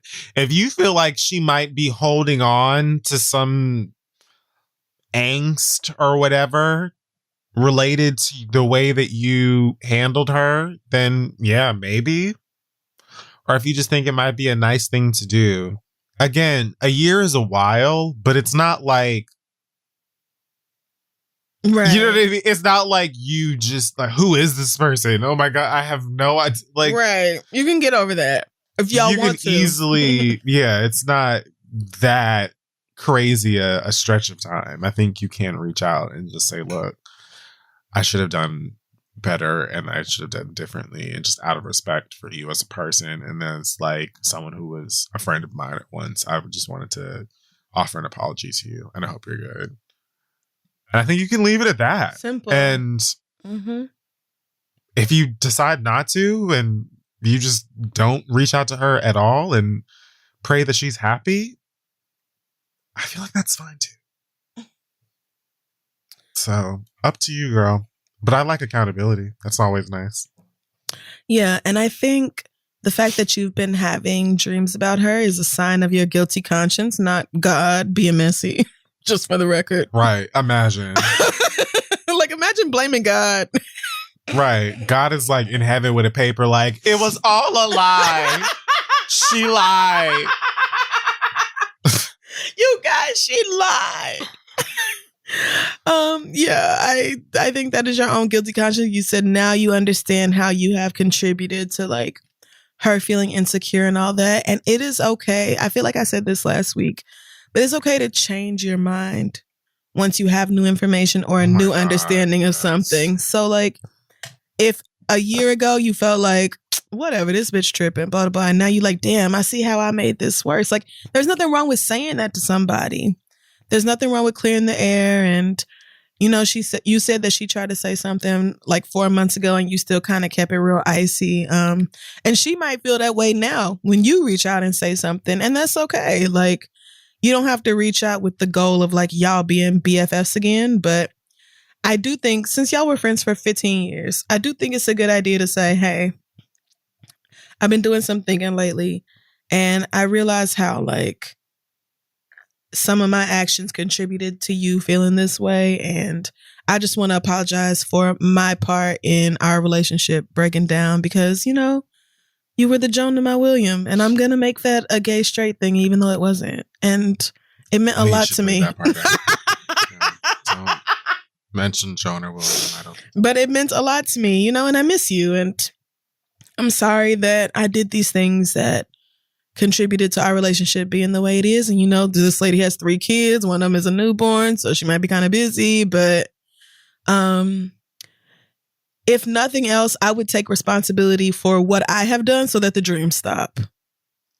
Like what I would feel like I need to do is clear my conscience above all else. So if I feel like in my heart I was wrong about something, then I want to say something about it. Like I'm not going to rest until I do.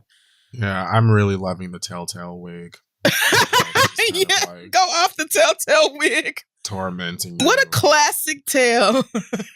Yeah, you might have to just go ahead and get that off your spirit so you can sleep or whatever, I guess. Edgar Allan Poe, man, what a writer. But yes, you might want to let that go so that God can stop putting dreams in your consciousness. Yeah, so God can stop being nasty. And I get that you're embarrassed because it's been a year since y'all have spoken or whatever else, but a year in the grand scheme of things, especially a pandemic year, please. And like, girl, if you were friends the way that you say that you were friends, who fucking cares? Yeah. Get out of it. Y'all have one, you have like one of these lives. Yep. Just one. And they aren't very long. And y'all be wasting so much motherfucking time on really stupid shit. Like, you said something about, like, again, like, changing your mind. You know that you're allowed. You may. One of the things that, like, and you're supposed when I was to. very young, exactly. When I was very young, one of the things my pastor said that stuck out to me when I was in church and actually paying attention was, like, people act like God can't and won't change his mind. So why can't I? Me, a regular human. Yeah, me feeling one way about something, having information or receiving information about that thing, and then feeling different about it. It's not a sign of weakness.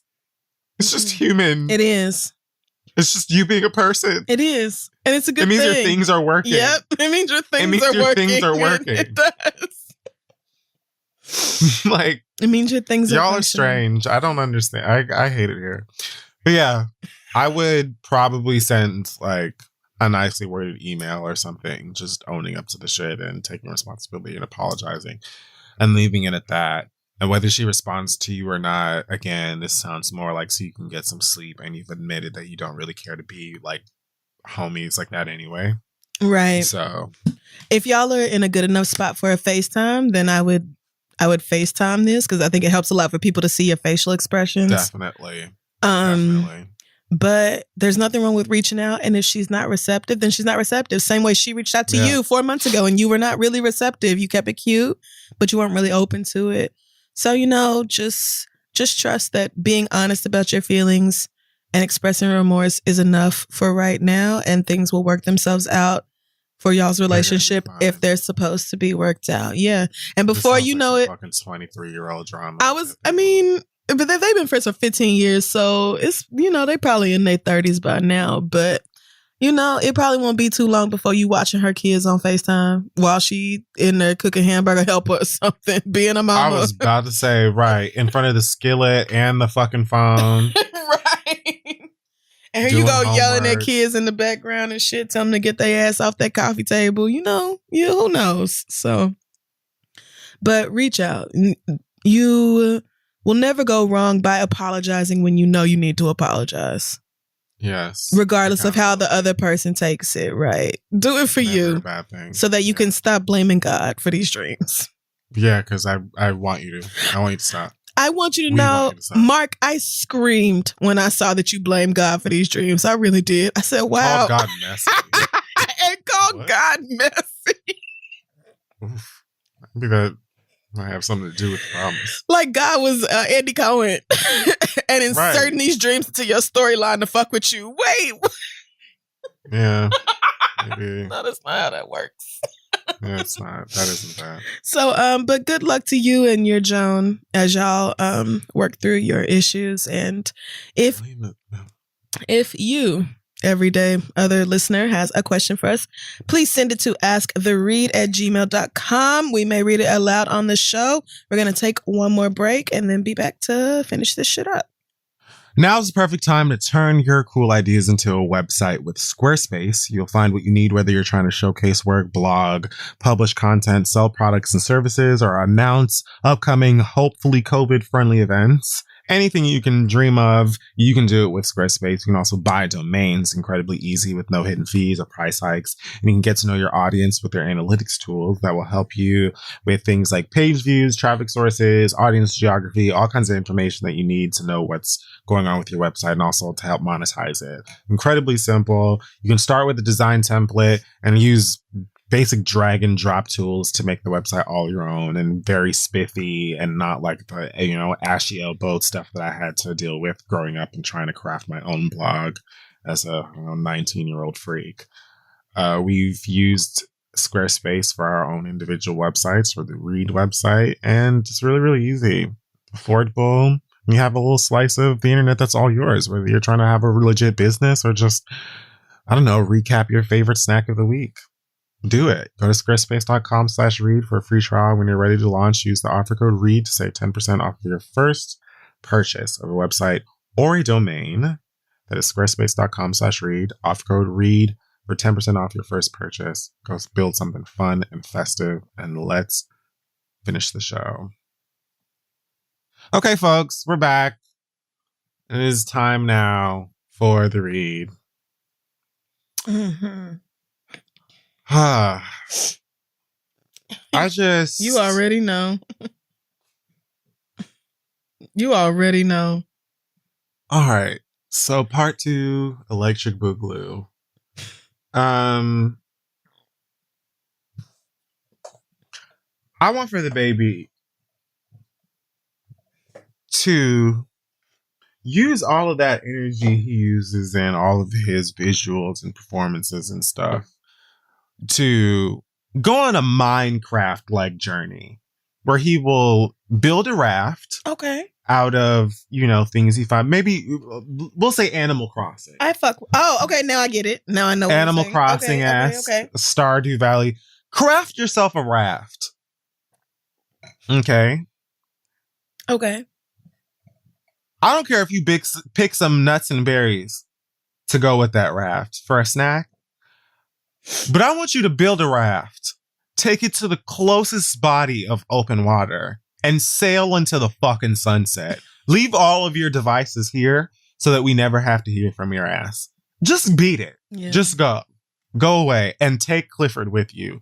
Both of you niggas can maki dada on your bamboo boat right to hell, because I'm confused. Why are we still doing this?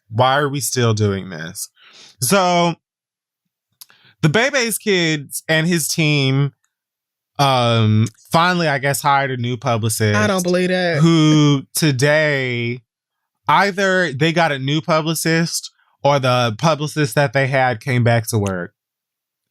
I refuse to believe an actual trained publicist wrote this. I refuse to believe it. It's so bad. Someone gave us a post on the baby's page after a week full of doubling down, tripling down, attack on shade on shade. Mm-hmm. Now we have this fucking, it's not even an iOS press release, so that's how you know it's really serious, because they didn't even use the Notes app. They really got this motherfucking white font on a black background looking like every episode of Drag Race with Sherry Pie in it. So here's what it says. Social media moves so fast that people want to demolish you before you even have the opportunity to grow, educate, and learn from your mistakes. As a man who has had to make his own way from very difficult circumstances, having people I know publicly work against me, knowing that what I needed was education on these topics and guidance, has been challenging. I appreciate the many people who came to me with kindness, who reached out to me privately to offer wisdom, education, resources. I feel myself slowly dying. Yep. Like with each breath. Yep. That's what I needed, and it was received. I want to apologize to the LGBTQ plus community for the hurtful and triggering comments I made. Again, I apologize for my misinformed comments about HIV, AIDS, and I know education on this is important. Love to all. God bless. Do you know that? Duh, baby. Do you know that? Actual caption, because he didn't write our comments off and all that. Yeah, because marketing. Yep. Come get this. I don't care about this. Like, what the fuck are you talking about, bitch? Are you like, this is the route that y'all decided that you wanted to go on after all of this goddamn time? You wanted to say, well, actually, it's y'all's fault for being mad, and so quickly mad that you wanted to drag me for saying stuff that is so basically and obviously fucking stupid and counterproductive and damaging and antiquated as fuck. Yeah. You wanted you would have been a good person if you would have taken your time and sang me a lullaby first and made me milkies and cookies before you came to educate me on the ways that I am fucking stupid as fuck. That is what this Apollo is essentially saying. Why are y'all so mad rather than being nice to me and sending me links to show that actually HIV won't kill you in 3 weeks? Yes, as if we were stuck in some fucking episode of The Facts of Goddamn Life or Family Matters or some other fucking sitcom in the 80s, bitch. Like somebody needed to explain to you how the fucking virus works in 2021. You fucking ignorant, stupid fuck. You dumb bitch. Further the fuck more. You really want anybody to grasp on to this fucking wicked ass attempt at an apology, bitch, when you spend all week talking about well, I don't see what the goddamn problem is. I got plenty of gay fans. They just ain't faggots and they ain't nasty and they don't have AIDS and they don't suck dick in parking lots. They have to go down to the Mondrian when they want to suck a dick.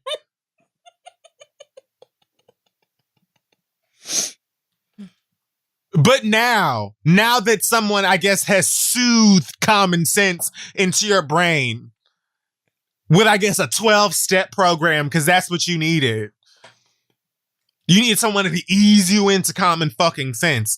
Now we get a legit apology. Let me tell you something. Collect this and the rest of your shit and beat feet, bitch. I don't want to hear about nothing. Like, I'm so good. So good. So good. Here's the gagger for me, and it's really the full stop. We don't need you, bitch. Well, we don't need you. Your music that sounds like a whole bunch of bootleg tracks from Yoshi's Story, your fucking Wii U beats, and the rest of your fucking Super Smash Brothers ass music with all them unnecessary flutes and shit. Like, yes, you can make things rhyme, and all of this. Are you a talented rapper? Well, we won't miss you. Yep. You have a distinct voice, and you have a penchant for adding a Phineas and Ferb-like chaos to every goddamn thing that you do, where you want to build roller coasters and fireworks and motherfucking underground railroads in all of your verses and beats. You're a spectacle, but a spectacle is not talent. Okay? A spectacle can be lucrative. Well, but the difference is that a spectacle without talent is not sustainable. And that is the wall that you're hitting right now. The end of your sustainability. But we're done. We're good. And you probably could have lasted a little bit longer, because the gag is the children were already a taste over you, hun.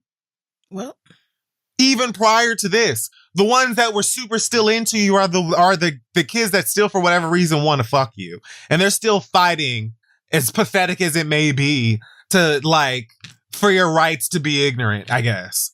But for most of us, like, we were kind of over it. And then you tried to play in Megan's face. Come out here, bring somebody out here that shot her ass and act like we shouldn't give a fuck about that. Pay that no mind. And then after attacking women, people with HIV, AIDS, and gay people all together, came back and was like, this is your problem, bitch. I don't even understand why y'all are mad, because you weren't there. Like, you don't even have the right to have an opinion on this, because you didn't risk the Delta variant to come out and listen to me be fucking stupid in person. So why are you even talking about it? That was your legitimate logic. But, like, why would I do that? Why? Why would I do that, though, sister? When the whole thing is online, why would I do that? Now that your baby want a new Cuban link and a Juicy Juice, and all of the girls are dropping you, it's like, okay, well, let me shut up. Not only because you need money, but all of these people around you who make money from you making money want you to shut up as well. Well, so here we are now with this very, very poorly crafted statement. I mean, why didn't you just keep saying fuck everybody? Like you did 17 goddamn times. This bitch came out of nowhere talking about responded to Questlove talking about, I'll be honest, I don't even know who this is. Yes, you do, bitch. Yes, you do. Yeah, you do, bitch. And not just because you performed with him, but because he's Questlove, ho. You know exactly who the fuck that is. And the Roots. And you're trying to be funny. and you're trying to be cute, that nigga don't gotta be like, it don't matter. I don't give a fuck how you feel about it because I'm gonna get to the media and everybody else hopping on the dick like right after this. That nigga ain't pressed. You responded to that shit like everybody's just using the LGBTQ community because the rest of their pieces ain't hitting. How? The only reason that Questlove mentioned you is because people were asking him prior to this what his summer festival would look like if he could do it the way that he wanted to do it. That nigga has music festivals that you cannot be booked at. There we go. The fuck? What are you? He has one of the most successful music and arts festivals on the planet. On top of constantly being booked, still like, what are you talking about, bitch? Well, come get your things, box your shit up, and beat it. Well, just go. The gag for me is that 50 Cent ain't said shit. You came out here flexing, he flexing. Oh, yes, the doll has taken me under his powered wing. Kanan has adopted me children, and y'all bitches ain't ready for this. What happened? 2 smooth weeks later, your career is just right at its end, and this nigga is over here promoting his 18 shows and his tequila. Because one thing about as ignorant as 50 Cent was, I really don't think he would have got on no stage and said, shout out to everybody who's not dying of HIV. Yeah, like, there was really no reason. You're really a fucking no moron. Reason. And the game don't need you at all. So you can get missing. I really don't care. And honestly, as I said, I feel like you were halfway on your way out anyway, because the jig was up. But it is what it is. And I feel like this really is going to cut it. And the fact that y'all, rather than just taking ownership for it, finally, which you just still got dragged for, not just because what you said was stupid and unprovoked and unnecessary, but again, because you kept coming back saying things that made it worse over and over and over again. Yep. So nothing you said was really going to do you a world of good here. But it is just incredible to me that the team was like, no, actually, it's all y'all's fault for not like pulling up a chair and a desk and singing to me in, you know, a Schoolhouse Rock-esque manner on the ways that I should do better. Y'all are fucking ridiculous. Let's move on over to T.I. Why are you still here? Wait, I didn't even know that dumb bitch said something. Again? Why are you still here? What did he? Oh, Lord. Let me Google it. He got back on his Instagram live. Oh, no. Because Lord knows he like lost a ton of bookings himself, Christ. I guess. So Never I'm sure mind. you ain't got shit else to do these days. Never mind. Still trying to defend this nigga's right to be ignorant as fuck. But it's not even just the defense of it, which to me is flabbergasting. The fact that any of y'all would defend what he said, because it was just flat out like, you really can't dance around the fact that it was just wrong, girl. Stupid. It was just like everything about it was just wrong. Bad. But here we have T.I. in a car on Instagram Live talking about, and I quote, "Why do words cause such a visceral reaction that will lead to someone trying to attack, villainize, demonize, crucify, condemn, and like, the shit is like, now you bullying." Oh, Christ. How? I'm going to continue before I even. Okay. I was just. All right. And then we'll pull all the pieces okay. of the sandwich apart. All right. We all stood up on behalf of gays and lesbians, the people in the gay community, because we thought it was some bullshit for y'all to have to be bullied. But I don't think any of us did that to feel like you would now have the authority to come and bully us. This is where I'm going to stop. I'm actually just going to, we'll just use that. First of all, why do words cause such a visceral reaction that will lead to someone trying to attack, etc., etc.? Thesaurus, right? Clifford, I want you to keep this same energy when all of the fucking Fox News right-wing fucking inbred conservative idiots say all of the anti-black shit that they say every single fucking day. Right. Keep that same energy when they do it. Why do their words cause such a visceral reaction from you, nigga, and everybody that you know, and the rest of us, as it should?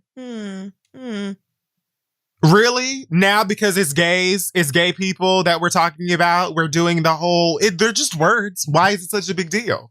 Furthermore, we all stood up on behalf of gays and lesbians and people in the gay community. Bitch. When? I'm still waiting. When? When was that? Was I comatose? Did I forget? Has someone lied to me? And now, am I missing an era of my life? When did that happen? And now we're the bullies? Yo, straight people are out their mind. Y'all really want to be white. It's incredible to me. Y'all do. And like, niggas like this, like Glasses Malone or whatever, talking about some, oh, Lil Nas X is a puppet of white supremacy, even though he couldn't explain why. He just followed it up by saying, oh, he's corny, and that song is corny, even though I liked it. He's corny. White supremacy is not corny, bitch. Like, it's far worse than just, I wish white supremacy was simply corny. Right. I wish it was just something goofy and not a real thing we had to worry about.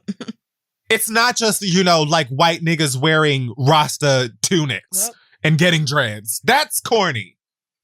Justin Bieber having dreads and gold fronts is corny. White supremacy, it's a bit worse. Yep. A little bit worse than corny, I'd say. But furthermore, you know what I would argue is a puppet of white supremacy? You niggas, like, fervently fighting for your right to say any kind of wild, illogical, dangerous, damaging shit with no consequences. T.I., the baby is not your cousin as far as I know. He is not your artist as far as I know. He's not your boyfriend as far as I know. Why are you jumping into a fire for him and the things that he said?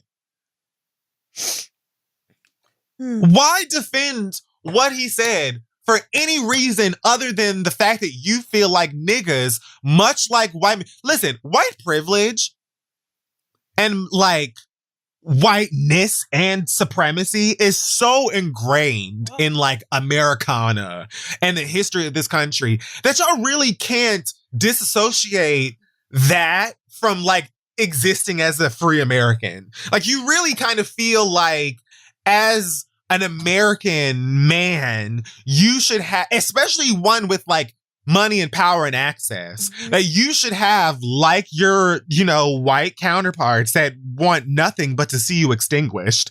You should have the same rights as they do to just be completely destructive and damaging without any repercussion. And I don't understand why you're fighting so hard for that. Y'all bitches voted for Trump. Like, we're gonna have to just come ahead and be like, y'all can go ahead and do all of that. Like, a lot of y'all did that rock the vote ass bullshit because it maybe got you a check or a little bit of brownie points. But between like the taxes shit, which some of y'all just came full-fledged out about, so many of you are so conservative and so Republican in your talking points. I know you did. And if you didn't, I'm surprised you didn't. Yeah. Because you sound just like him. Well, I want for you to shut the fuck up. And lastly, I find it really insane that so many blogs, magazines, websites labeled his comments as simply homophobic. Sure. And I actually feel like it is homophobic and there's misogynoir. Like misogyny specifically to Black women in all of these publications that have reduced his comments simply to homophobia. Because what that tells me is that A, y'all are skipping over the fact that he also came for women when he was like, shout out to all of the women whose pussy just smell like water. As if any of y'all niggas know how a pussy works, how it's constructed, where the parts are, or how to make it nut. You bitches don't know anything about pussy. Meanwhile, talking about what it should smell like. But y'all skipped over that part because that's not offensive, even to plenty of you women. Or whatever. Yep. So what does that leave us with?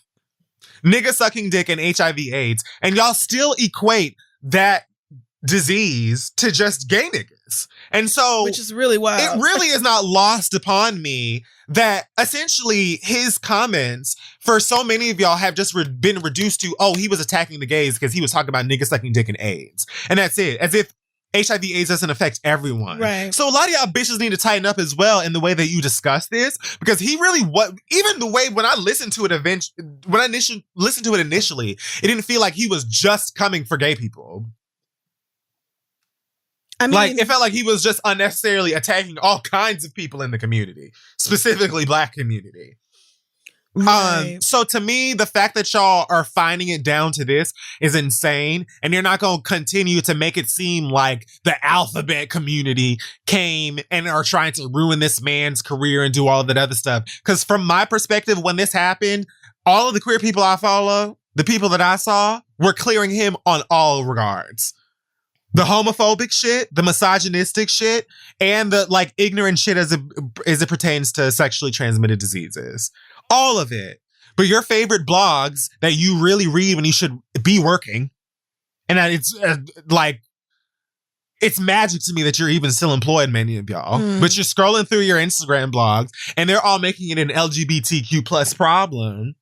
And now you're blaming us for this shit. I saw Madison post a comment from someone saying, some girl who was like, what he said wasn't even that bad. Y'all keep trying to force that community on us. Girl, and then said like, I blame you, T.S. Madison, for starting this bullshit. What? I was like, For starting gay? how the fuck is her involvement starting it when her involvement was a reaction? What? Like, Baby said that shit, girl. Maddie wouldn't have had shit to say if Baby had not said that dumb shit. Y'all are so fucking stupid. Y'all are really fucking dumb. And that nigga don't care about you either, sis. That's what you don't know. If it was up to all of these motherfuckers whose dick they all be gobbling up all the time, if they erased us, y'all would be next. They hate you too. They hate you too. But again, you skimmed right over the way that he came for y'all and just made this a gay thing because, you know, oh, yep, niggas do be sucking dick on the low and AIDS. Y'all are so fucking dumb. And all I want to say is that, like, for all of you fucking ignorant ass, crusty, dusty, smelling taste ass straight niggas that swear, like Tory Lanez said recently, there's an attack on the Black man's legacy. Girl, go to hell. What legacy? Be the change you want to see. Y'all don't have nothing. Okay? Y'all don't have nothing. You want for people to be quiet and leave you alone so bad? Be the change that you want to see, friend. Shut the fuck up. You shut up first. And I honestly feel like the rest would follow. Many of us wouldn't have much to say if you weren't constantly out here spitting garbage, bitch. Furthermore, when the Black man's legacy is sincerely being discussed, Tory Lanez and the baby will be nowhere near the goddamn conversation, as if we're going to skip over Huey P. Newton and James Baldwin and Malcolm X and fucking like Obama, Nikki nigga. Giovanni and Michelle Obama and Rosa Parks. Even in the discussion of hip-hop, we're going to be talking about Jay-Z, KRS-One. We're going to talk about Kendrick. We're going to talk about LL Cool J, bitch. We're going to talk about Rakim before we talk about you. The Tory Black man's Lanez? legacy, your name's not coming up. Tory Lanez For not even what? one of our Remixing niggas. T-Pain songs? Y'all are so full of it. Ooh, Don't nobody care about you, bitch. No. Send that nigga back to Canada. Don't nobody care about you, bitch. At all. The Black man's legacy, you will never be discussed. Ever. Because you don't matter. Not when it comes to the big picture of the Black man at all. You motherfuckers bought a couple of watches and a couple of fucking expensive cars and got outside of yourself and really fucking think that you important. Bitch, nobody's gonna fucking care about, even if you weren't fucking Adam's apple deep in scandal. In a couple more years, nobody would fucking remember you, bitch, because you supply nothing. You supply nothing legitimate or important. Yes, a couple of bops. Sure, a couple of things that we can groove to. So what? Who doesn't? How many rappers right now are doing it?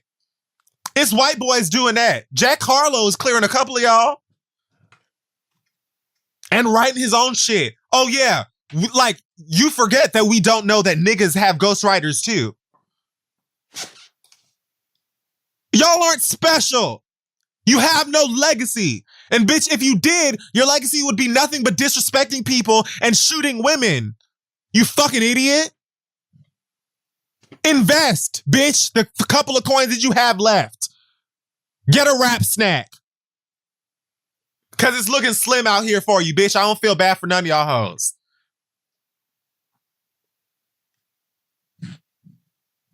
And that's it. I'm done. I'm done. Okay. Well, I truly cannot think of anything else to add to that. And, I don't know, right? Yeah.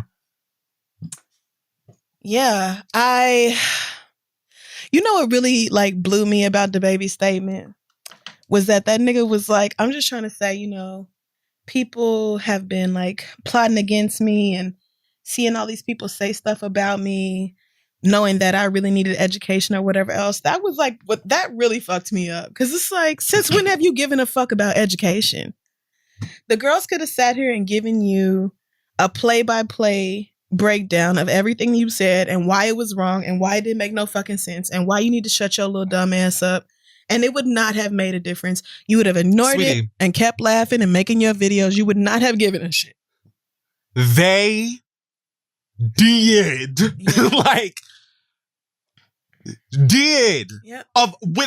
Of all tones. Right. When it initially happened, you had fans of yours that were doing exactly what you claim nobody was trying to do, which was say, bruh, I love you. I'm a fan of yours. This is hurtful. Here's why. But you were paying attention to everybody who was clearing your motherfucking asses they should have been and dragging you. And you wanted to be like, oh, well, nah, fuck y'all. Y'all ain't gonna talk to me any kind of way. Bitch, I ain't worried about y'all. Y'all don't know anything. And then came back and said shit that you would have been better. And this is the thing that also blows my mind about this fucking apology and why it was even crafted in the first place, besides the very transparent, like, attempt at trying to save whatever bookings they have left. Right. You came clear out of nowhere, like, all of y'all can suck my dick. Yeah. I said nothing wrong, and you will die of AIDS. And the only people who are gay that deserve respect are the ones who I don't deem nasty. Yep. And now you coming out here talking about some, well, I don't understand why y'all couldn't just be nice to me. Clearly, I was just lacking education. It's not... No, it's not. It is not the responsibility of the oppressed. It is not the responsibility of marginalized peoples to educate you, bitch. You have Google in your pocket, and I'm sure you got more than one phone. Plus your baby's got iPads. And Danny Lay has apparently got another one on the way, bitch. Right. So you, like, have no shortage of Siri and Alexa and the rest of the girls that can do the education. Listen, suck my dick. Suck it. The rest of y'all motherfuckers out here, T.I. talking about saying, oh, we standing up for y'all. When? When did T.I. ever do that? When? Black trans women dying 3 times a motherfucking week. I haven't heard you say anything about it. I haven't heard you say one motherfucking name. Not near one of y'all. Not ever. But when the checks are affected, when the checks are on the line, then you want to act like you really give a fuck or you treasure your motherfucking gay fans. Then why were you so pressed about them sucking dick at a concert that wasn't your dick, bitch? Get the fuck up out of here. And the gag is, this really ain't gonna stop no motherfucking show. Especially because the Illuminiga will do everything they can to protect their own. You're fine. Yeah. You are. You're fine. But what, like, again, blows me is you could have came on the heels of this if you were going to double down and just say, I said what I said and I don't have a problem with it. You tried to add rationale to stuff that just wouldn't, it won't exist. Yep. Yeah. It just won't, like, there was no sense in anything that y'all niggas were trying to say. But because you have money and watches and cars and girls that a lot of other fucking idiots really wish that they could have, they look at y'all like you are real, like you're fucking, like you have Mojo Jojo's brain. Like, it's so big it can't fit inside your head. No. Y'all are so smart. No. And when I hear you speak, I'm just like, blown away by how fucking stupid y'all are. Correct. And I cannot wait to the day that you get to the gate and St. Peter just laughs. I can't wait to the day that y'all get to the gate and God is just cackling from VIP. In full drag. Just to piss y'all off. Yeah. And I already talked about how I hate all this season of All Stars, so my reads are finished. It was really for me the way that he was like, you know, I've had to make my way from difficult circumstances and I had a hard life and all this. Like, guess who else has had a hard life, girl? Guess who else has had a hard life? The gays, the trans girls. How does that Rose McGowan meme go? Imagine, what does she say? Imagine how we feel. Imagine how we feel, you stupid son of a bitch. Like, y'all, the thing that y'all miss when y'all talk about niggas growing up in the hood and not knowing no better, or niggas coming from rough circumstances, is that gay and trans niggas did the same shit. Grew up in the same fucking hood, girl. The same hood. And had to deal with all the shit you had to deal with, plus niggas. What's not clicking, you dumb bitch? Y'all can spew all of this fucking vitriol and hate and stuff right back on your own community. And we're so fucking fucked up from whiteness that we can't even define it as such a lot of the times when we're subjecting each other to it. And you fully capitalize off of that shit and then turn right back around and be like, well, my life wasn't no crystal stair. Do you know that you attacked gay people? Whose was? You know you're talking to a room. Did you know that you attacked? Right? You talking to people who grew up in the same circumstances you did or worse. So now what? No, but you weren't. Because that's the thing. And I feel like that's maybe a part of the problem. Y'all bitches so used to going to these fucking festivals, hip hop or not, and seeing a crowd full of chads, a crowd full of tads, and a crowd full of crawlies. Correct. They do. Okay? They are. And bubbas. Yep. And you motherfuckers be out here forgetting. Yep. They do. What's actually going on with the girls. They do. But we're here to remind you. Now. Yeah, we are here to fucking remind you, girl. I don't want to hear oh, well, I just grew up in such a crazy environment and I didn't know no better. You did not want to know no better. You had to put out so many different statements doubling down because so many people tried to tell you how you had us fucked up. And you did Queer not care. People are black too. You literally did not care until your bag started getting affected. You literally did not give a shit. People was like, yo, that's not how HIV, AIDS work. That's not how gay niggas work. That's not how... Lesbian. And you didn't give a fuck about none of it. Trans. Niggas tried. Like, non-binary... All of these people... Tried.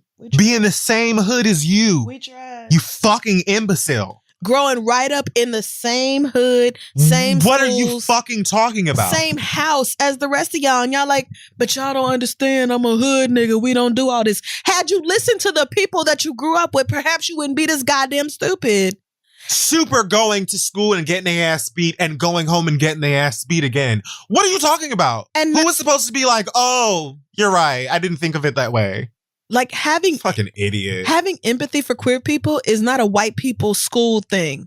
That's not an education thing. It's plenty of white people that have all the education in the world and are still homophobic and transphobic because that is how they are, because that is how they want to be, despite all the evidence there is to be different and every reason they have to not be that way. That's not oh, well, if I had grown up in a different neighborhood or if I had gone to different schools, I wouldn't be like this thing. That's a you thing.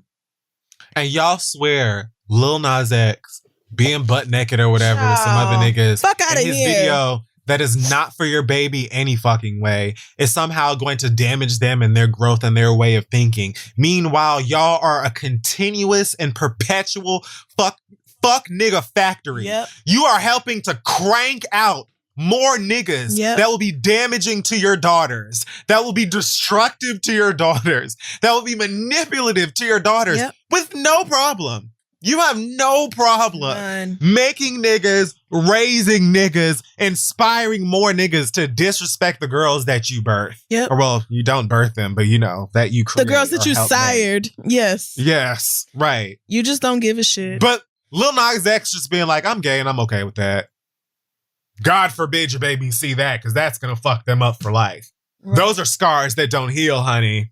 Can't put cocoa butter on that. You bitches are fucking stupid. I don't have no hope for you bitches. I'm done marching for you fuck assholes. I don't got nothing to say to you. None of you bitches. You all you got, as far as I'm concerned. And you got plenty, because it's a ton. There are a ton, unfortunately, a ton of black women and a couple of queer black people that likely just want to fuck the baby or T.I., whoever the fuck, and will defend them, with whatever weird, ignorant ass breath that they have left. And then you stupid ass bitches be still trying to use that as ammo as like, see, well, they have no problem. Candace Owens. Oh, please don't talk to me about that bitch. All I'm saying, we don't have to talk. We're not talking about the bitch. I'm simply saying you're not going to use any one specific gay woman or any other person who is okay with your fucking ignorance as an example of why you should be able to get away with it. Because 2 words, Candace Owens. Move around, eat a dick. I'm done with you bitches. I'm like, go fuck yourselves. You're not the legacy. You're not the moment. You're not the era. You're never any of those things. None of you bitches are really that fucking impressive, to be honest with you. The beat is really what it is. And many of these beats are also going to be unrecognizable if you play it without the vocal in it in a couple of fucking weeks, months, or whatever. Really right now. None of you bitches are really lit. Hip hop is just everything because black people are awesome. And a lot of y'all capitalize off of that because you're distinct or you know how other ways to do it. But you're not sickening. You're not really that talented. I'm not going to say you're untalented. Right. But we can certainly live without you as you're learning by way of their girls telling you to not bother showing up. Right. Fuck you. I'm finished. And for you, the bitch ass baby, to have a song called Giving What It's Supposed to Give. That's none of my business. I don't even. It's not mine either. Like, I literally have not heard it, but I've seen like clips from the video, and it's like, y'all are protesting Lil Nas X, but you're okay with your kids watching whatever the fuck this is. Not to even get into the whole giving what it's supposed to give is like very much gay nigga slang any fucking way. Like, so you can be hunching bitches on stage at the BET Awards or wherever else. And literally stringing them up on stage by their weave or whatever. Like, all of that stuff is staged. Like you're literally in your videos with a Party City wig on, simulating sex with girls, and that's fine. Yeah. That's fine. Perfectly okay. No one's talking about the kids there. No. But Lil Nas X kiss a nigga in the mouth. Meanwhile, my God, we have to have a discussion. Lil Nas X is not the one who brought Megan Thee Stallion's actual literal shooter on stage. Like, I don't want to hear shit from the baby about people antagonizing him when all he needed was support, when he has deliberately gone out of his way to try to get under Megan's skin by helping that little evil ass leprechaun have any amount of exposure that he wasn't going to get no fucking way. I truly don't want to hear it. I don't want to hear it. And I hate you niggas. So I actually don't have much to add on to that. I was just going to say really quick, fuck Michael Che. Oof. For those of you who have found Michael Che attractive, you should truly go see an optometrist, girl.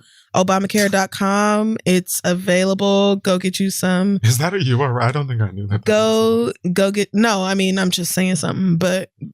I was literally putting it in. Obamacare.gov, girl. I don't know. Healthcare.gov, bitch. Do something. Go get you some fucking insurance. Go have somebody do that big ass test where they hold a spoon in front of your eye. Yeah. And have you read off the letters, bitch, because clearly something is wrong with your vision. But Michael Che the other day decided that he was going to make fun of Simone Biles after she decided to withdraw from certain Olympic events. And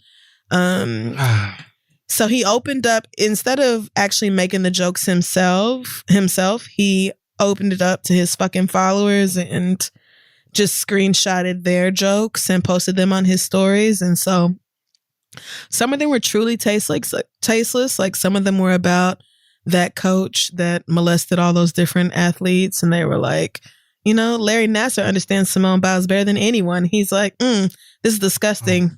9 out of 10. Or like somebody else was like, oh, okay, yeah, black don't crack. And he's like, oh yeah, this is amazing. 8 out of 10. Like, talked about how he wanted to make fun of Simone. Like, he didn't even say he wanted to make jokes about the situation. He said, I want to make fun of. I want to make fun of Simone Biles. I got 3 minutes of Simone jokes in my head. I'm going to the cellar tonight so I can say them in a mic. And then, of course, after the very predictable backlash, he said, "Oh, I got hacked," which nobody actually thought he did, right? But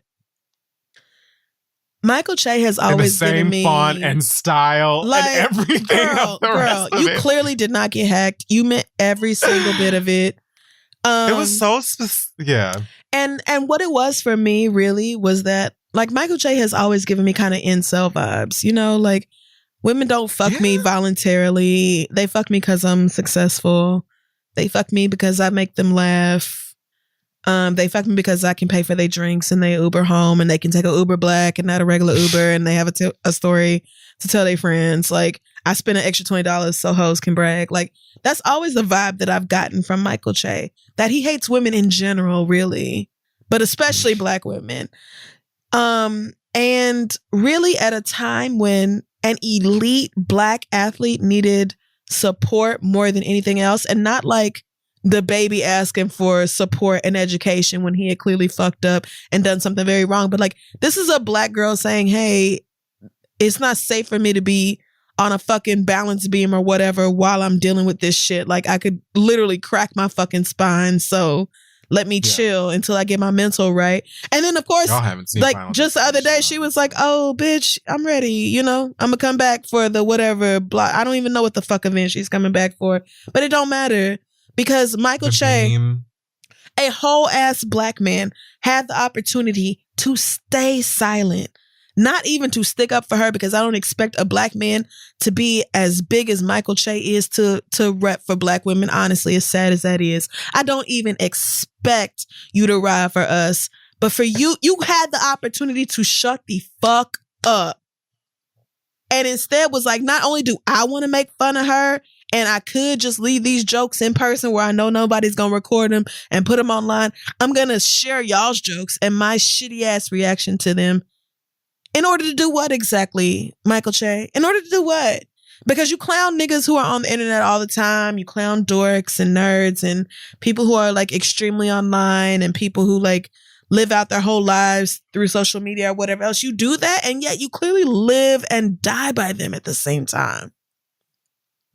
And I just wonder how that cognitive dissonance works in your head. Either the internet is worth something or it's not. Either the internet is full of corny niggas or it's not. Either the internet should be paid attention to or it shouldn't. Now you can take the bad with the good. A lot of us take the meat and spit out the bones. Duh, bitch. But you are the one who acts like you are so high and above everything that's going on online, and should none of that bullshit that people say on the internet bother you, but you be fucking pressed. You be fucking bothered. You harass journalists who say something about you. You don't let it go. Yes. Michael Che, don't let somebody criticize Michael Che because that bitch like zeroes in on it, hones in on it, and will say something about you 6 months, a year later, whatever you have to talk about. Michael Che would be like, but back then you said that my joke about lunch meat wasn't funny, or whatever the fuck else. It's like, bitch, when are you going to grow the fuck up though? When are you going to take responsibility for the shit that you choose to put out into the world? And if you say the internet don't matter, then let it not matter. Be one of them old niggas who don't be on the internet. Instead, you decide to fully be a part of the fucking internet and then be like, oh, well, I want to make fun of a Black girl and expect for nobody to say anything about it. And think that because you just screenshotted other people's jokes, that nobody was going to give a shit about what the fuck you were saying. Child, I'd have rather Colin Jost did this bullshit, because at least Colin Jost is a white man and I expect that bullshit coming from them.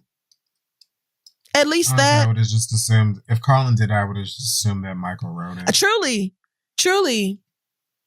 I would not have even assumed that Colin Jost was thinking about Simone Biles. And he got enough problems with his white baby mama talking about suing Marvel and Disney or whoever else because they fucked up her contract or whatever. I don't even know. I'm sure they're married. Oh, well, whoever. You know what I mean, that girl. Scarlett Johansson. Yeah, her. The point remains. I would not have even expected him to be pressed over Simone Biles, but Michael Che Black ass And this is the thing. When niggas don't need nigga support no more, they make sure you know it. Michael Che has not needed niggas for a very long time. And he has been slowly inching towards this for me. Like, this is not the first time Michael Che has said something or done something that has had me looked at him sideways or out the crack. Like, nigga, what? Like, what are you doing exactly? But this whole display with Simone and then like reposting some things that go beyond jokes. It's not funny to talk about girls getting molested. And you're not a girl. How about you've never had to actually worry about any of the shit you're making jokes about, so don't make a fucking joke about it. What do you know about being molested? What do you know about being sexually harassed? What do you know about fearing for your goddamn safety? And y'all wonder why we say the shit we say. Yeah, they need like a little drawer if you guys put your phones in when you have your shroom. You know, and the seller probably does have something similar where it's like, you're not going to be recording. This is where comedians come to work out their sets or whatever. And that's fine. Like, I'm not against that, but I'm saying like Michael Che had the opportunity to say nothing. He did not have to get on his Instagram stories and do this. He chose to do it. I'm saying that when you're at the function and you have a couple of little Casamigos and maybe a shroom. Oh, it's me. Or whatever. It's like maybe there should be a designated drawer for you to leave your phone so you don't say no dumb shit. Well, or maybe you're just a bad person. I don't know, Michael Che. There is that. Or why anybody found joy or desire in like making fun of this woman in this situation. Like, I truly don't understand what was Michael Che. I don't get it. Michael Che, who was born of two Negro people, sat there and watched white people submit jokes through his Instagram DMs about Simone Biles and chose to publicize some of those and then give his personal like feedback, like ranking them almost like he was some kind of comedic Olympic judge, which, let me just tell you something, comedy, not an Olympic sport. And if it was, you would not be at Simone Biles' level. Let's just say that. Simone Biles is a literal GOAT, nigga. Like, oh, she's not a literal. I mean, but like the acronym, like when people say greatest of all time, they're talking about her. They're not talking about you. They're just not. You might not even be one of the greatest comedians of the past year or two. When we're talking about all-time comedic greats, no, sir, you're simply not there. And I won't give you that space. And I cannot believe that you, as a nigga with a whole black ass mama, decided that watching white people make jokes about this girl was the move. And not just watching them make it and letting that happen, but deciding to publicize them and like co-sign them in a way. It was like, you could have done anything else with your time, with your platform, with your space. You could have just not. And why? What the fuck did Simone Biles do to you? What do you know about being a woman at the top of her game? You don't even know nothing about being a man at the top of your game. The fuck do you know about being a woman at the top of any fucking thing? You nothing but a bitch ass nigga. Truly, you not nothing but a bitch ass nigga. And I know you don't care because what niggas have to say about you don't matter because you got white money and power behind you, but you still a bitch ass nigga. And I need to say that. And I'm done. All right.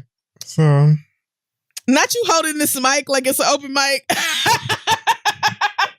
Because I'm just not even finna sit up. Like, at this point. No, it's so late. We're done. It's late on the West Coast, so I know it's late on the East Coast. Thank y'all so much for... Oh, yeah, I forgot you're not even over here. I'm not, but it's almost 11, so... So that will wrap up this week's episode of The Read. Check us out on social media at This Is The Read, thisistheread.com, shoptheread.com, and we will see y'all next week.